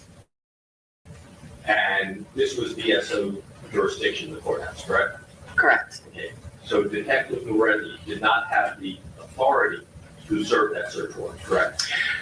I would always recommend that if you're not in your jurisdiction, that there's case law that suggests that you should have somebody from the jurisdiction that you're serving a search warrant or an arrest warrant in. I haven't done that research for a long time. I just knew that it was probably not what he should have been doing without a BSO deputy there. Okay, Do you know if his actions, and I ask if you know, if his actions were lawful in taking that phone, since he did not have the jurisdiction in this court? I can't reach that conclusion. I mean, I'm not a legal scholar. I would assume that if she had standing, if there were a case, that she would have grounds to file in good faith a motion to suppress. What a judge decided is up to the judge, not up to the state. So I would, if I had known about it, I would have said to him, you need to wait for BSO to get here. And it's always better to err on the side of caution than it is to create a situation. So anyhow, he serves the search warrant, she's fumbling with buttons on the phone, you're not sure exactly what she's pushing, what happened? So I'm mimicking Detective Moretti, and I'm trying to calm everybody down. So I was like, you really need to give over your phone. It looks like you're trying to turn off your phone. You need to, it's a search warrant, and Mr. Trackman was very upset. And he did tell her she needed to give up the phone, and eventually Detective Moretti got the phone from her. I want to be confident walking into a car dealership knowing that I am already approved and I am getting the best rates.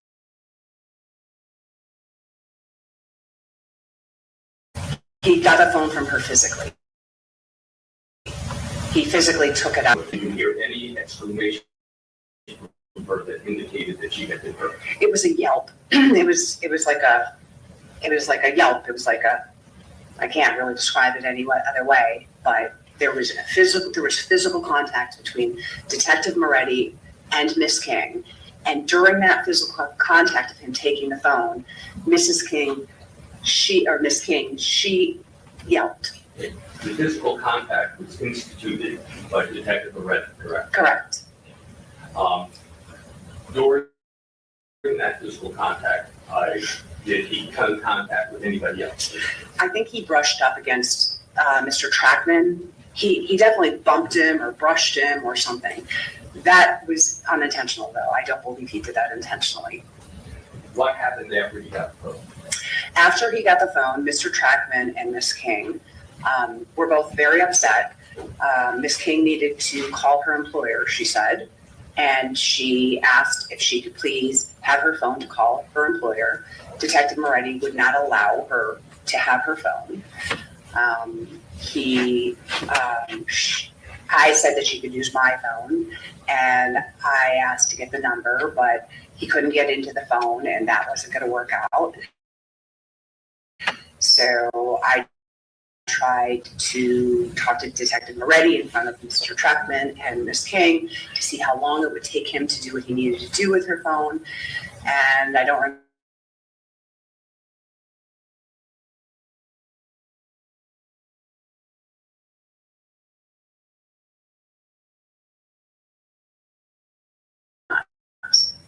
Do you understand? I don't believe it's ever been given back. I understand because I read Mr. Trackman's motion to return property. So after he says he'll be given back in a day, or maybe by the end of the day, what happens? So at that point, I walk out. I can't recall if I called Mr. Killer in or I saw him in person because it was probably close to the lunch hour. And I told him, I said, listen, I can't work with Detective Moretti anymore. I think you jumped ahead. I did. Because something happened after they left as far as another deputy coming back in. Oh, I'm sorry. Yes. So Deputy Gorell came in. Let's Mr. Trackman and Miss King leave. They leave the room. Okay, what happens? Once they leave the room, Deputy Gorell, who I didn't know his name, he came into the room, and Detective Moretti looked at him and said, you need to... Deputy Moretti said Detective Moretti said to Deputy Morell, you need to say you were here when I served that search warrant. And it was kind of like an awkward moment. Someone described it just kind of getting punched twice in the head. So there's a search warrant that gets served, and I'm like, what's going on? And then the next thing, he's asking this deputy to lie for him. And again, I'm like, this isn't like, I'm in the twilight, so I'm like, this can't really be happening. Deputy Gorell didn't say anything of any substance. I think he said, is there anything I'm needed for anymore or something like that? I don't remember if he said anything at all. It was just a very awkward moment after Detective Moretti said that to me. And you specifically remember what was said? I vividly remember what was said, yes. So after that was said and after Gorell leaves, do you say anything to Moretti? No, I don't say anything to Moretti. I leave the room, I'm done with the statement. As far as I'm concerned, I'm done investigating this case. Why? Because I don't work with detectives that solicit lies. Okay, what did you do then? I reported it immediately on that day To whom? to Mr. Killerman. And Mr. Killerman is your immediate supervisor. Correct. And what happened then? So the next day after I reported it, I asked Mr. Killerman, what did administration say about this? The thing that has to do with the inner workings of the office. They work products, they're not issues that you can allow to. Your Honor, this is not work, I'm not asking for opinions or how they're going to try a case or anything like this. I'm asking for factual things, what occurred. It has nothing to do with the preparation of the case. It is not work product that is protected. Well, that's factual knowledge, and all that is protected at this point. Because at least, it's always credible, and anything in writing, any possible privilege for work product writing that available in the case closed, all over. Oral testimony never is allowed for privileges for work product or for the investigated, the inside workings of the office. How is a complaint that an officer lied and what should be done as far as investigating an officer that lied? How is that work product in this case? We're going back to Brady. No.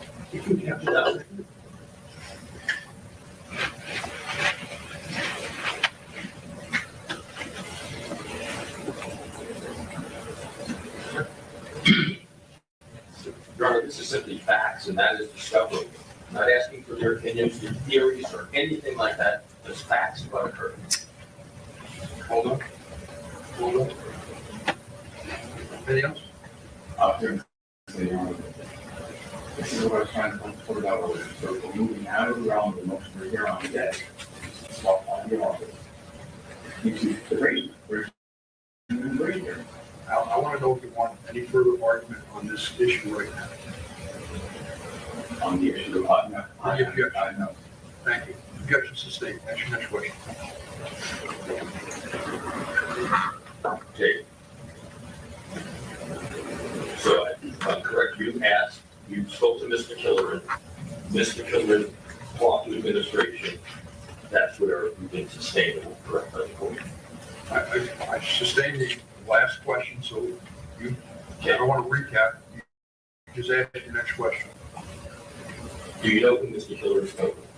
Yes, he spoke with Mr. Pryor and Ms. Falk. Okay. Did he relate to you that he had spoken? Yes. And did he relate to you that the substance of the conversation was what you had told him? Sustained.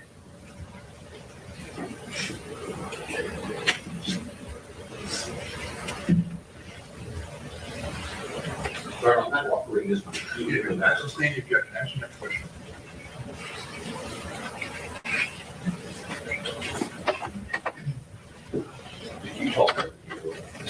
What I did at that point when I hadn't heard anything back as to the information that I relayed to Mr. Killerman is I called a meeting. Okay. I asked Chris to set up a meeting with Mr. Pryor and him and Ms. Falk. Okay, when was this? The meeting took place on October 18th, 2022. I apologize. And the event that occurred as far as the lying and whatnot, that was on the 12th. Correct, October 12th, 2022. Walking week or so. It was a Monday or Tuesday. So you set up the meeting. I asked for a meeting. I don't set it up. I say, Chris, I need to speak to administration about this. Can you please set up a meeting? And was the meeting set up? It was. And were you able to speak to whom that day? I spoke to Ms. Falk, Mr. Pryor, and Mr. Killeran. And you told them what you told the board did? We're gonna, say earlier that now we're starting to get into the investigators, importance of the office, and also it's a leading question. And he's going right into that area where now we're gonna turn to work product, investigative information. That is why the case law that there's in the motion today concerning the subpoenas says if this is allowed to go up, if this is kind Walden's tempo competency program was perfect for me because I am a very of questions allowed to go on with witnesses from a state attorney's office, it's gonna bring the whole office down to the wall. They always have to find someone after they do their, why they do what they do, what kind of investigations they do, and of course it said, in the case of, in the motion today even, it's not permissible. My understanding, counsel, is that Ms. Boutros was deposed. There was no objections by the state attorney's office as to her deposition being taken. There was no issue, any work product issue as to Ms. Boutros had the way she was presented for deposition, and she had an attorney there with her. Ms. Huckabee was there for the deposition, and she answered questions. There was no objection at the time. This is just an extension of that. As far as the what she did, and when I say she, I'm talking about Ms. Boutros, what she did or she said, the objection notice overruled. She can answer that question. Not so much what Mr. Killeran did or said, or not what Mr. Pryor may have done or said, but as to what you did and what you said, I'm overruling the objection. So for on the 20th, and you're having this meeting? Yes. Okay. And at this meeting, did you voice again what occurred in front of you? I described exactly what happened as I described it today. Okay. And without going into what was said to you, when you got done with the meeting, did you have an impression of what was going to occur? No, I didn't have an impression until probably 2 days later. Okay, what happened 2 days later? I learned that Ms. Bradley told administration and already told her that he was joking when he said what he said. Sustained. You heard that Ms. Bradley gave another statement to administration. I heard. You correct. I sustained that objection. Ask the next question. I did not ask what the substance of it was. I sustained the objection. Ask the next question.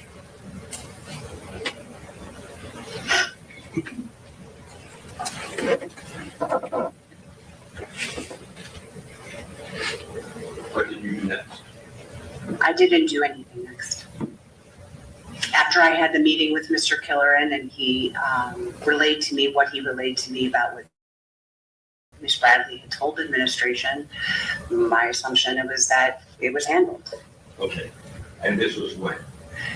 This was probably the same week. So we're talking October, maybe towards the beginning of November, whatever, but October probably of 2020. It was just a few days before he told me. And that was the end of your involvement? Correct. Until I believe it was the defense filed a motion trying to compel my name and I'm sorry. I didn't hear that. I'm sorry. I apologize. I misspoke anyway. The next thing that happened was that I got a message that Internal Affairs in Miramar wanted to take my statement. Okay. And what did you do when you got that message? I called Mr. Killeran. I said, I got a request to give a statement to Internal Affairs. Please ask Mr. Pryor if I'm permitted to do so. And I subsequently gave the statement to IA. Okay.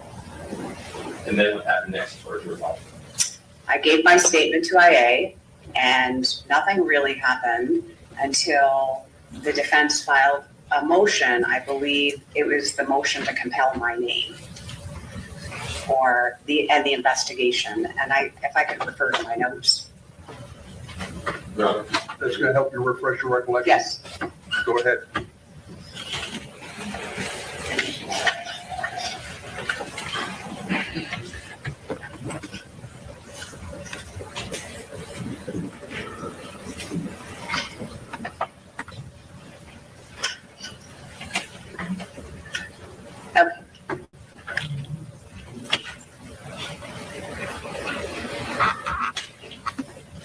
Yeah, Counselor, you want to restate your questions? You refresh your recollection. Sometime prior to November 18th, maybe a few days before, and I don't have the pleadings in front of me, I learned that there was a motion to compel my name. I revisited this conversation with Mr. Killer, and I'm like, well, what happened with that? And he didn't know.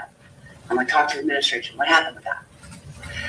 And I'm kind of a pest, so I kind of kept on it. And then there was a hearing on September 15th of 2023, and I saw Ms. Bradley announce on the record that the IA investigation had been closed. You know it had been closed. I did not know. Okay. Again, I gave my statement and I was kind of done. So I was out of it. Okay. And when you heard that, what did that cause you to do? I kept bringing it up to Mr. Killer, and I was a pest about it. Like, is there a notice? I kept checking on safes like 100 times to see if a notice had been filed, because we did have a meeting after it was closed, again, with Mr. Pryor, Mr. Killer, and myself. Ms. Falk wasn't present at that meeting. And during that meeting, I said, I really feel like this needs to be disclosed. And Mr. Pryor agreed with me. Sustained. You wrote that it needed to be disclosed. Yes. And this is after you got the word that the IA had completed, which was sometime in July of 2023. So this puts us somewhere. Sustained. Counselor, just ask a question, all right? When was this? This was on the meeting was on the 18th. No.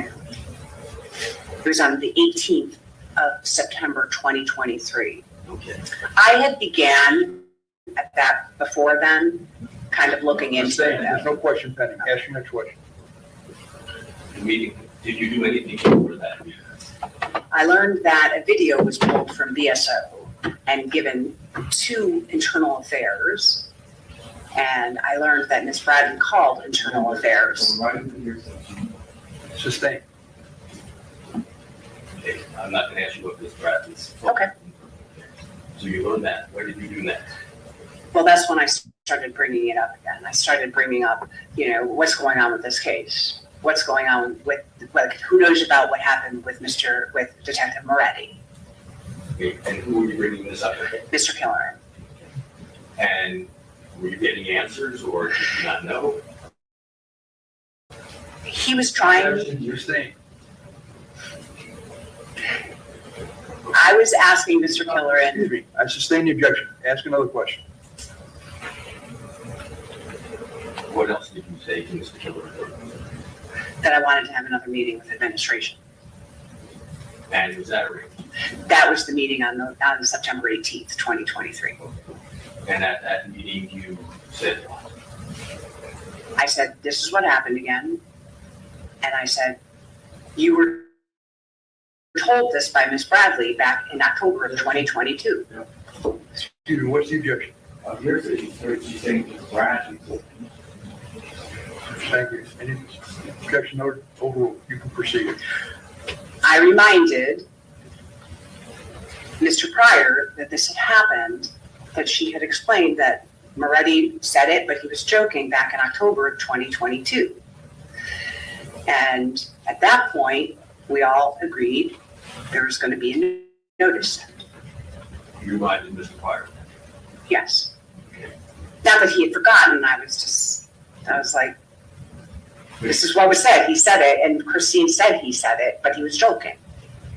Okay.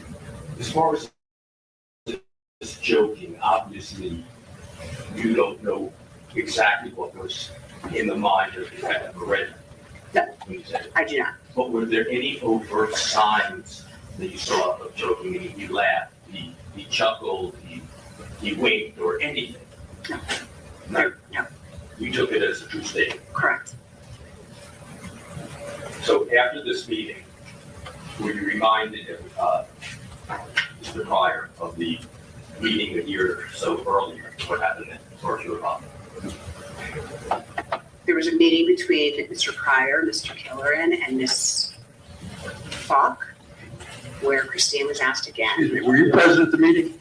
I was not. All right, so I wanted you to talk about what you did, what's your involvement. I don't want you to go forward with other things, all right? Did something happen, or did you do something after they had a meeting? Mr. Killeran drafted a draft of a Brady notice after that meeting. Okay. Did you see that? I did. It was sent to me via email. Okay. And what happened with that draft? That draft was not filed. Let me ask you this, why would it, and the head of the Public Corruptions Unit be filing a Brady notice in this murder case? Again, she can't speak for what Mr. Killeran was doing, can't speak why he was doing it. And also, there we go again, we're going to the issue of false policy. Thank you. The objection sustained. Could we just have a clarification as to what date we're talking about, though, Council? What date are we talking? The draft, Yes. may I refer to my notes? It's going to refresh your recollection.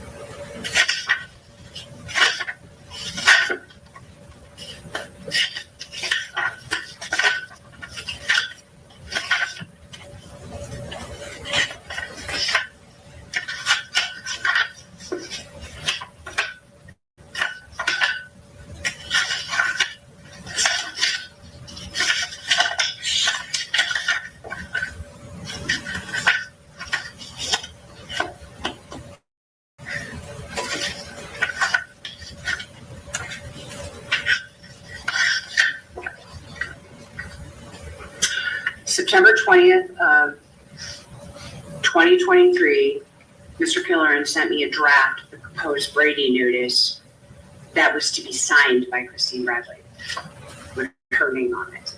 Okay, and what happened with that Brady? Mr. Killeran delivered it to Ms. Bradley's secretary, Anna, and she was told to sign it and file it, and it was not. She being Ms. Bradley? Correct. Did Ms. Bradley sign it and file it? No. What happened with that? Nothing happened with that notice. No notice was filed at that time. What happened next? The next thing that happened was that a Brady notice was filed. And I'm sorry. The next thing that happened is Mr. Benjamin called me. And that was on Friday. May I refresh my recollection with my name? Yes, you may.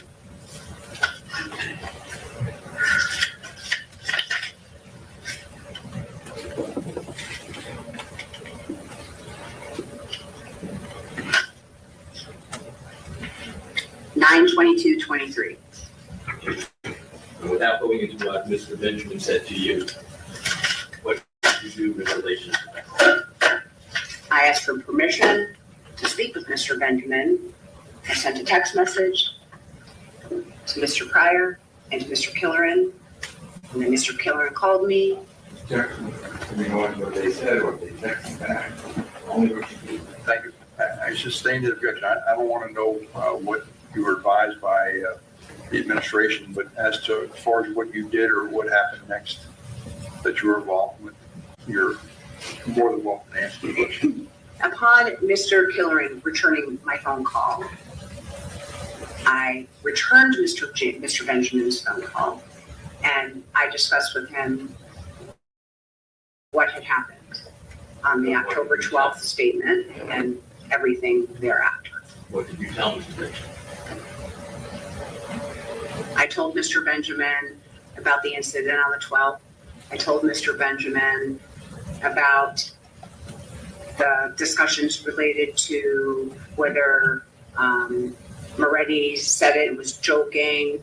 I told Mr. Benjamin that Ms. Bradley had said to administration. She is saying that she told me that. Thank you. Objection, no, it's overruled. You can answer the question. This is what you said or did. Go ahead. I told Mr. Benjamin that I had reported it to Mr. Killeran, that he had reported it to administration, that administration had called in Ms. Bradley, that Ms. Bradley said that Moretti said it, but he was joking. I told Mr. Benjamin that a motion to return the phone had been filed in November of 22 and heard in December or February of 23. That I told him that I saw the hearing where the IA investigation had been closed.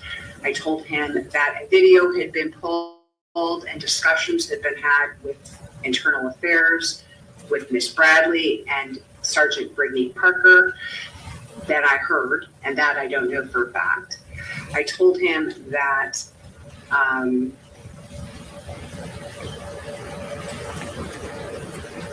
administration brought Miss Bradley in again and asked her again. It's a way around. We're going to have hearsay by being allowed to do. The same, just giving out hearsay. Your Honor, may I respond? What? Rder, been listening to these objections, and I've done my best to abide by these court's rulings. I think I have. But we're losing track of where we're going. And the bottom line of this is through our motions, we are not only accusing Ms. Bradley of needing to be recused, but the entire state attorney's office needs to be recused. And part of that is to show institutional prejudice or institutional action. So the things that you have not permitted us to go into as to what did the administration do and whatnot, that goes directly to whether or not we have the administration, the state attorney's office actively involved in suppressing this information or turning a blind eye on it to allow Ms. Bradley to get away with Brady violations and violations of my client's 14th Amendment rights and 6th Amendment rights. And we're losing sight of that. We have the right to go into what did administration know, what did they say, when did they know it, when did they say it, and what did they do. That's the only way that we can show institutional prejudice. Thank you. Counsel, the objection was pending as to what she advised in this conversation with your co-counsel, Mr. Benjamin, and that objection is overruled. Proceed. Did you tell Mr. Benjamin about the various meetings that had taken place as far as with you and members of administration? I did. There were several discussions between me and Mr. Killeran. I explained to him that I had spoken to Mr. Killeran about whether a notice had been sent. I explained that I had spoken to our appellate division, that that you wanted to depose me, and that we had further discussed whether this needed to be disclosed. I explained that Mr. Pryor and Ms. Falk summoned Ms. Bradley to come into their office. They, with Mr. Killeran and Mr. Pryor, specifically asked her again, who told you that Moretti was joking? My objection, and I was also when counsel was talking about institutional knowledge, none of that in his motion we are hearing today. He is on outside four corners of the motion they filed, which you are hearing today. It is completely legally insufficient. The hearing, I have had the hearing ends, and they need to file that amended motion, so the state is not being ambushed by what they're trying to do. Their motion today is totally legally insufficient. It doesn't meet any requirements necessary to keep the office. If they want to file an amended motion, so the state's not ambushed, and then continue the hearing, that would be the proper way. Totally do not have a problem. I am. Counsel, my understanding is that the state attorney's office allowed Ms. Kudrow to give a deposition. She was deposed on matters, and it was discussed. There's no claim of privilege or work product or anything like that because she's testified it. And the way I understood the deposition, she testified it with the knowledge and consent of the administration that she was permitted to do that. So your objection noted is overruled. Counsel, you may proceed. I was just finishing up with what else you would have told Mr. Benjamin. So I went through my notes, basically. Excuse me, Mr. Trackman, I don't know what you're doing here. I don't know if you're a witness in this case, but they've asked to have the rule of sequestration imposed. I don't know if you're a witness.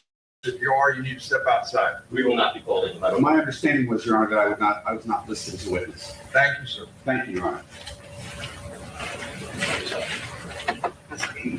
I think I had a question that you're about to answer, not remember my question, but. So I basically went through the sequence of events with Mr. Benjamin. I went through the sequence of events with Mr. Benjamin. Okay. So the last thing I was telling you is that Mr. Pryor asked Mr. Benjamin. Excuse me, I don't want to know what Mr. Pryor asked Mr. Benjamin unless this is I part of told- the conversation that you advise Mr. It was. Benjamin. It was, I told Mr. Benjamin that upon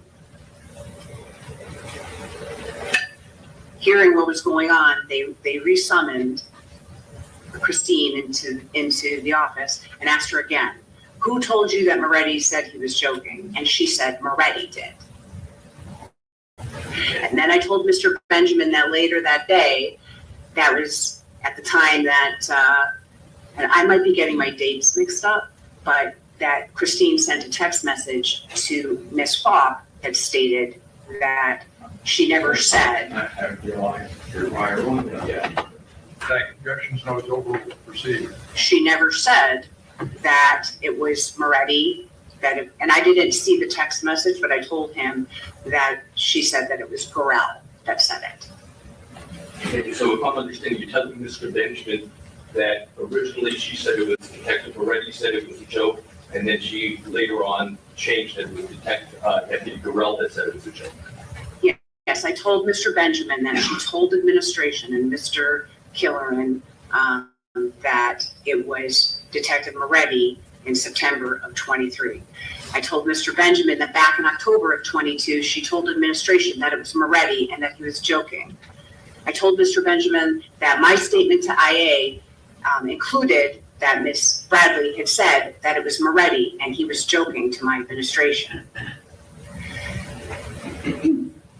After that, I don't think anything had happened after the conversation with Mr. Benjamin. The next thing that happened was that I received the Brady notice that Mr. Benjamin sent me on the 24th of September of 23. Okay, are we up to where Mr. Deputy Gorell is mentioned? That's the first Brady notice that I received that Mr. Benjamin forwarded to me on Sunday, the 24th of September, 2023.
What in the world?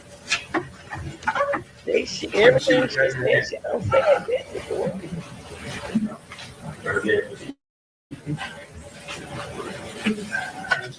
Thank you. All set? Yes, thank you. Go ahead. I think you were telling me that Mr. Benjamin sent you something. Yes.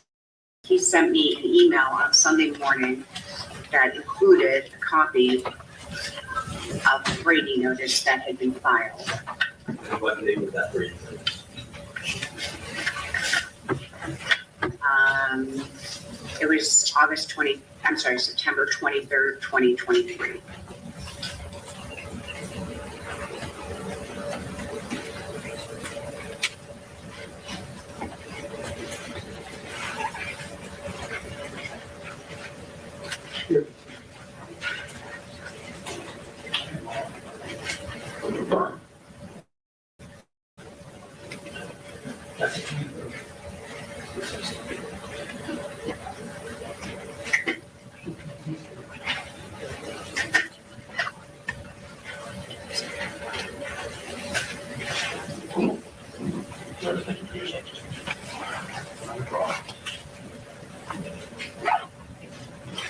This picture, Yes, you said that Mr. Benjamin sent you an email along with an attachment, correct, and that was on the morning of this one.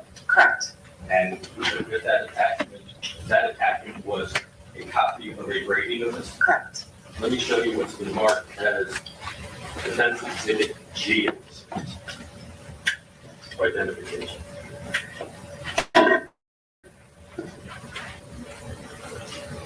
I recognize this. You do, what do you recognize this as? It's a notice pursuant to Rule 3.220B4, signed by Christine Bradley on the 23rd of September, 2023. Is that a copy of what Mr. Benjamin sent you? I had to read it.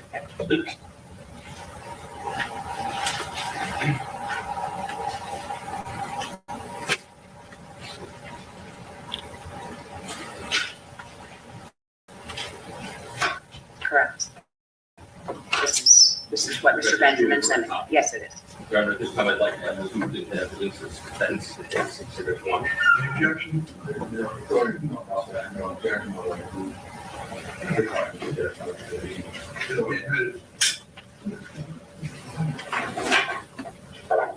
to give the clerk and note, Mark? No. Want to give the clerk to Mark?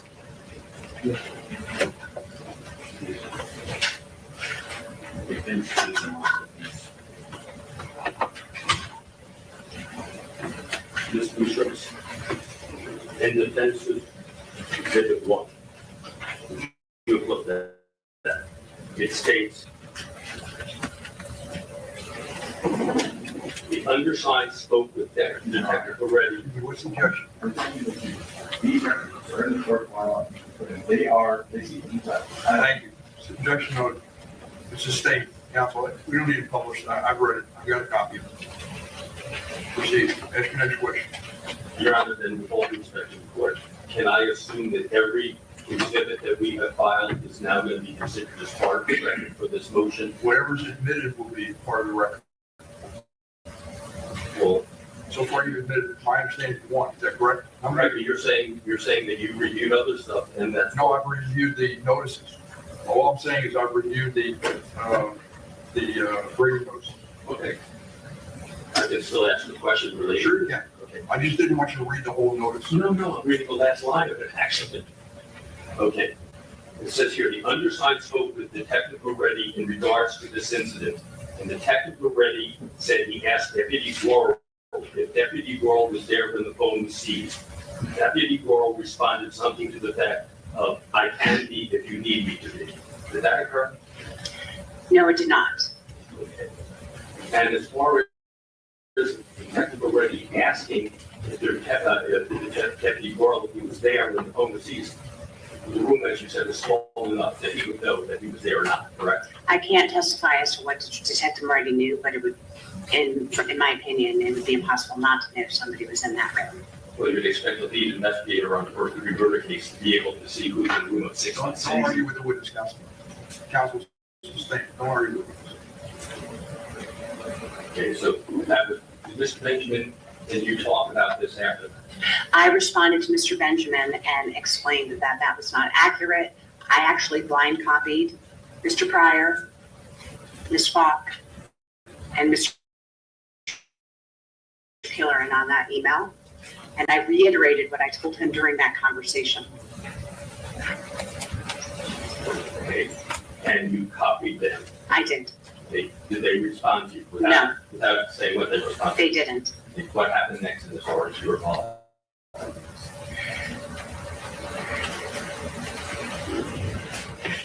Can I look at my notes to refresh my During recollection? the issue, It'll refresh your recollection she made.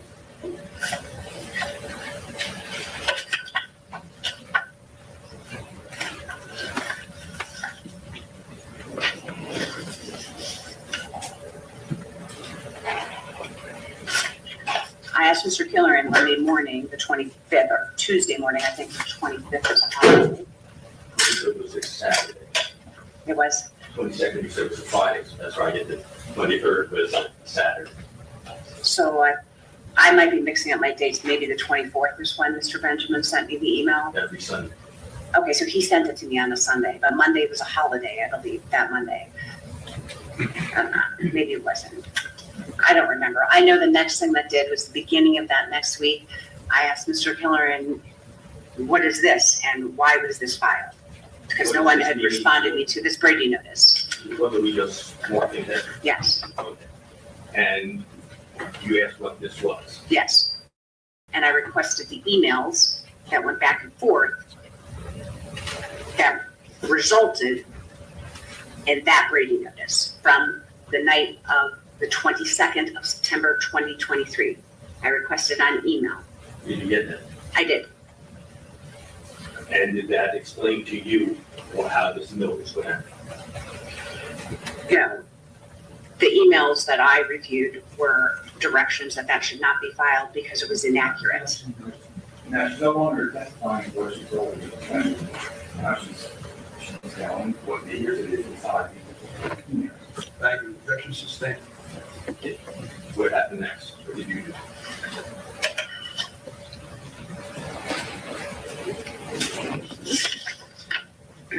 I'm refreshing my recollection again.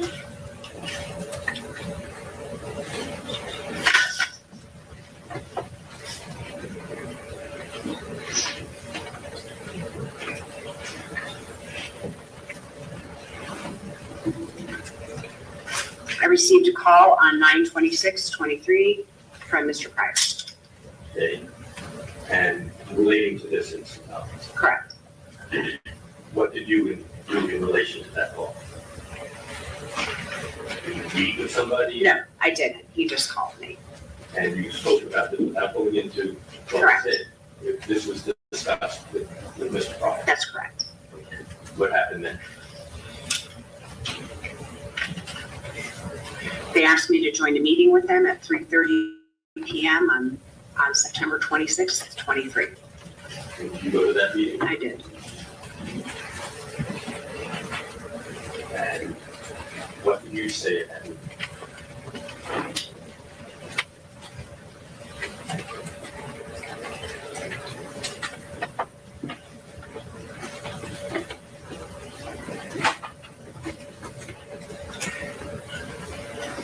We just discussed that there was going to be a new Brady notice.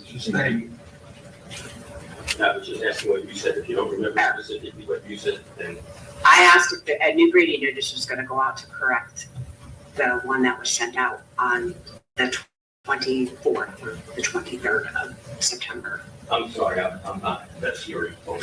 So I wanted there to be a correction to the Brady notice that was sent out by Ms. Bradley on the 23rd or the 24th of September. That is what you were. Yes. And what occurred after?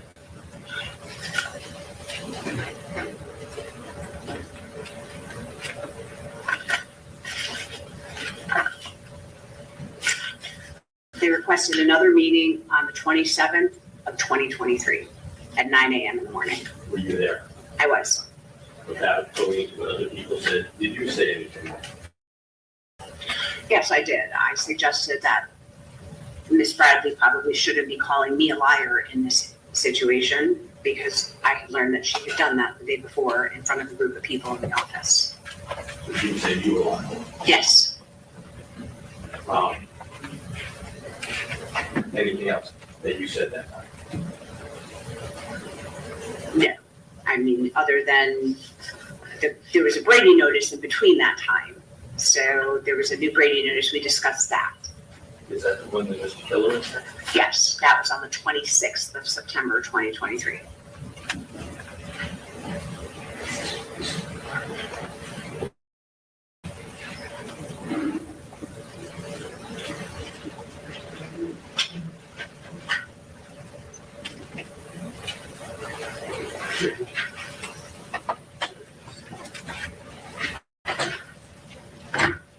I'm gonna have to draw you crazy today because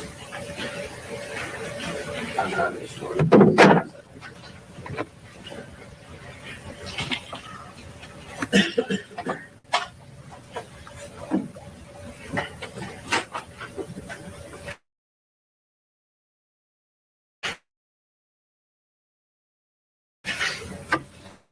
You said that on the 27th, whatever it was, you had a meeting, but there had been another Brady notice. Correct. Did you ever see that Brady? I did. And who signed that Brady? Mr. Killeran. Let me show you what the department has evidence exhibit that's for identification.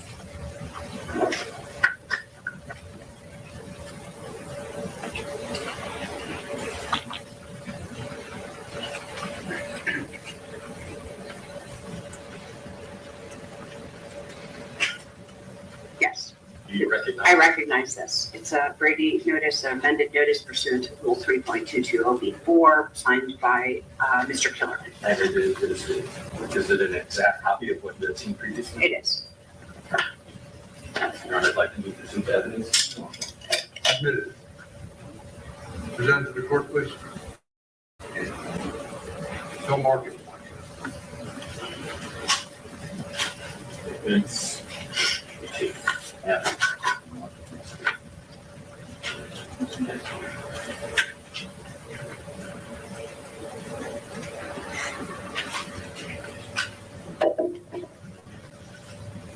Now, in this notice, we have to do the last paragraph. It says the lead ASA assigned to this matter relate to SAO administrators that she spoke with Detective Moretti in regards to this incident, and Detective Moretti explained that his statement to Deputy Gorell was a joke. The lead ASA subsequently filed a Brady notice report on September 23rd, 2023, which stated that Detective Moretti told her that Detective Moretti asked Deputy Gorell if Deputy Gorell was there when the phone was seized, and Deputy Gorell responded something to the effect of, "I can be if you need me to be." Again, that did not occur. Or, Yes. or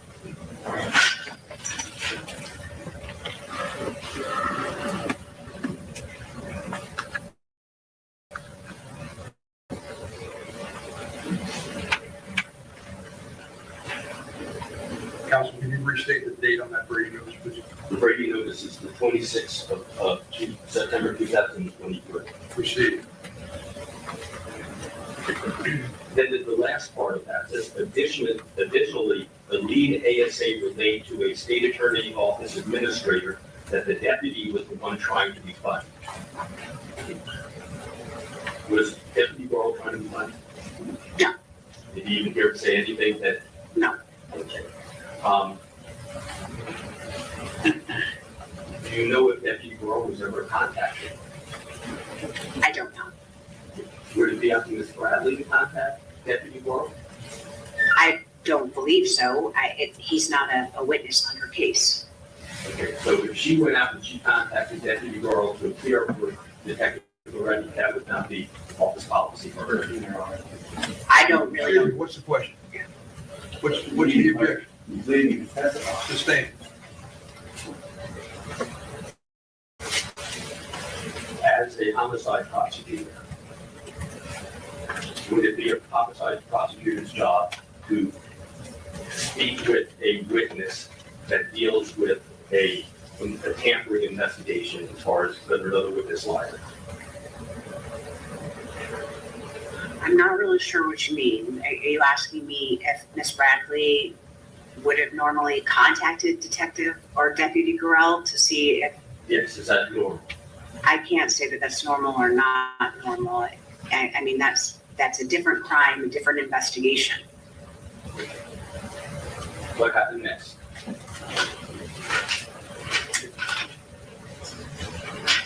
You took my deposition on Friday of last week. Did another Brady notice come out? Oh, yes, I apologize. So the next thing that happened was that during that deposition that you took of me last Friday, you showed me a copy of the Brady notice that was filed on the 28th. I hadn't seen that prior to our deposition. Okay. Were you expecting another Brady notice to be filed? I was. Okay, why is that? Because that's what I was told that was going to happen. And against the wishes of administration. Sustained.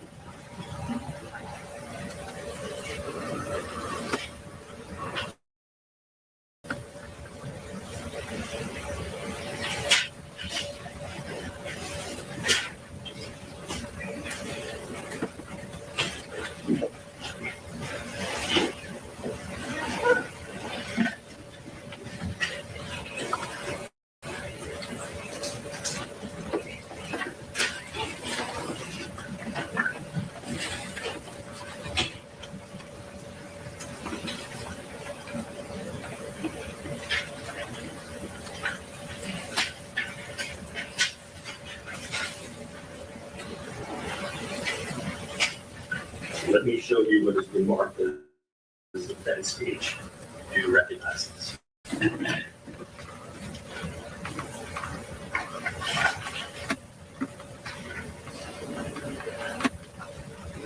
I do.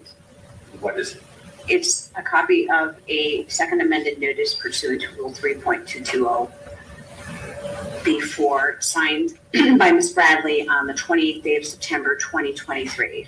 And that had been presented to you prior to your deposition. No, you presented it to me during my deposition, or Mr. Benjamin did. Somebody presented it to me during my deposition. And this is, and the testimony in your deposition reflects some of the things that are in this document. Correct. Your Honor, I'd like to move this in heaven. Is there any objection? You have it, sorry. This is the third one. It's admitted. Each will be marked next to me.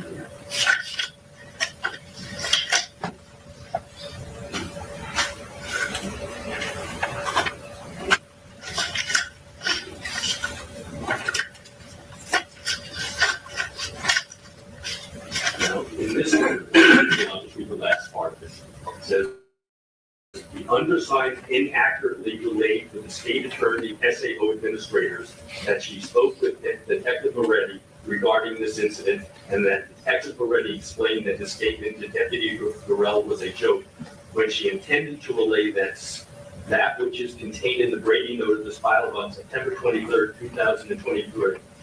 Additionally, the undersigned relayed to a state attorney administrator that the deputy was the one trying to be fired. Is this accurate, this Brady notice, as far as what you know facts?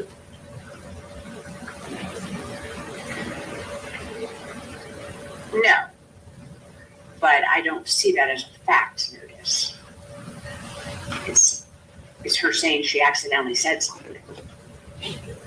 This accidentally saying something, or technically ready, saying it was a joke, or not saying it was a joke, or whatever. How many times did you hear her say that she spoke to Detective Moretti? Did I personally hear her say? Yeah. I didn't ever hear her personally say So that. that was all to administration. It was all through administration and through Mr. Killeren's Brady notice, and I heard it through Chris Killeren and Mr. Pryor, and that's how I heard it. I haven't spoken to Ms. Bradley about this case since October of 2022. Did you do anything else in this case after you gave us the deposition? No. There are 92 seconds. Yes.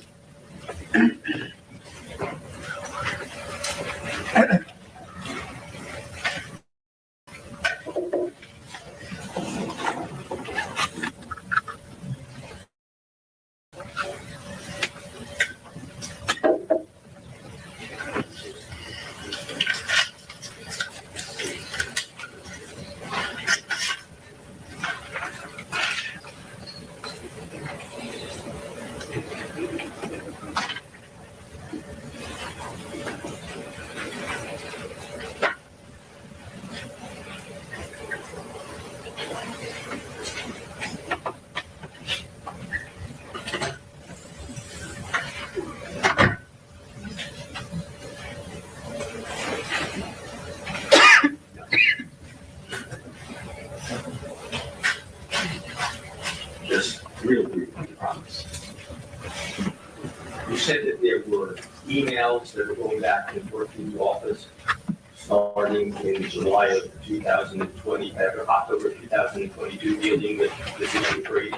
I don't know if there were emails that went back and forth between administration and Chris. I wouldn't know. I wouldn't have been included on those emails. There were emails that went on over the last month or so related to this issue, but I don't know what was sent back and forth. How about text messages? Not with me.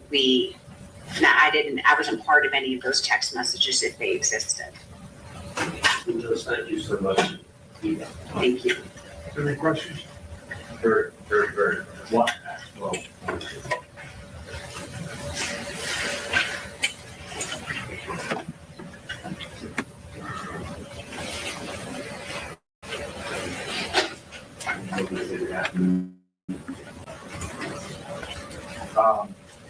I just want to clarify.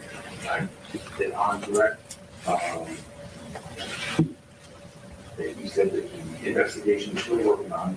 Only there was tracked and removed from the country, correct? Right. Was a separate murder. That's not what I testified to. It was supposed to be, but that's not how it turned out. But was that evidence of murder or the murder trial? Evidence of the murder trial coming out of that investigation? Just the investigation of the case, why you searched this on.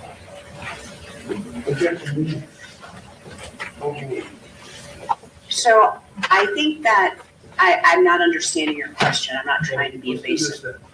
Restate your question. Clarify. The investigation for, which we're working on. The tampering of Miss King, okay? Part of the murder case, or was it separate? Well, it would have been a separate charge because Miss King isn't a suspect or being accused of the homicide case, but the evidence itself could have been admitted if she and Mr. Demons had been tampering, if that's how Ms. Bradley had decided to try her case. It depends on the circumstances. That's a strategic decision, and I wouldn't be able to answer that question. If something came out of that deposition or that statement that somehow was describing that Miss King and Mr. Demons had paid one of the witnesses or something, I would assume it would be part of the murder trial to show that they were tampering and consciousness of guilt. But that again is, I'm not very familiar with all the facts and circumstances of the actual homicide, so I can't really answer that question. But I think I said that it was a separate crime. Is that what you're referring to? That's not what I was talking about when I said that.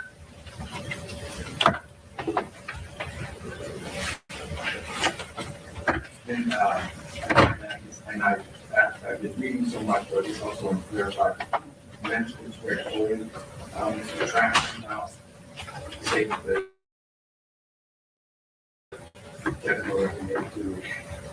I spoke to Mr. Trackman at the time. I don't remember everything I told him. I told him about the deputy not being in the room and that I thought that was an issue. I apologized to him for how everything went down. I don't know if I told him what Moretti's statement was because I had reported that to administration and to Chris. But I wanted to make sure he understood where I stood on the service of the search warrant. But I did speak with him. And it was short. Remember how long? It must have been the same day, maybe the next day. But if this is back in October of 22, so I know that the first thing was to report it to my supervisors. The next thing was for me to report it to the attorney that I was working with that had his client's phone seized at the time. So that's correct. Excuse. Thank you. You may sit down. You're excused. Thank you. It's now 12:05. Oh, yeah. We'll see you back at, let's say, 1:15. All right. Thank you. Have a nice one. May I be excused for the day, Your Honor? Thank you.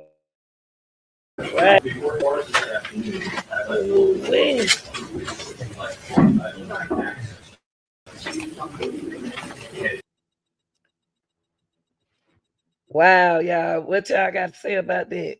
Jesus Christ. What y'all got to say about that?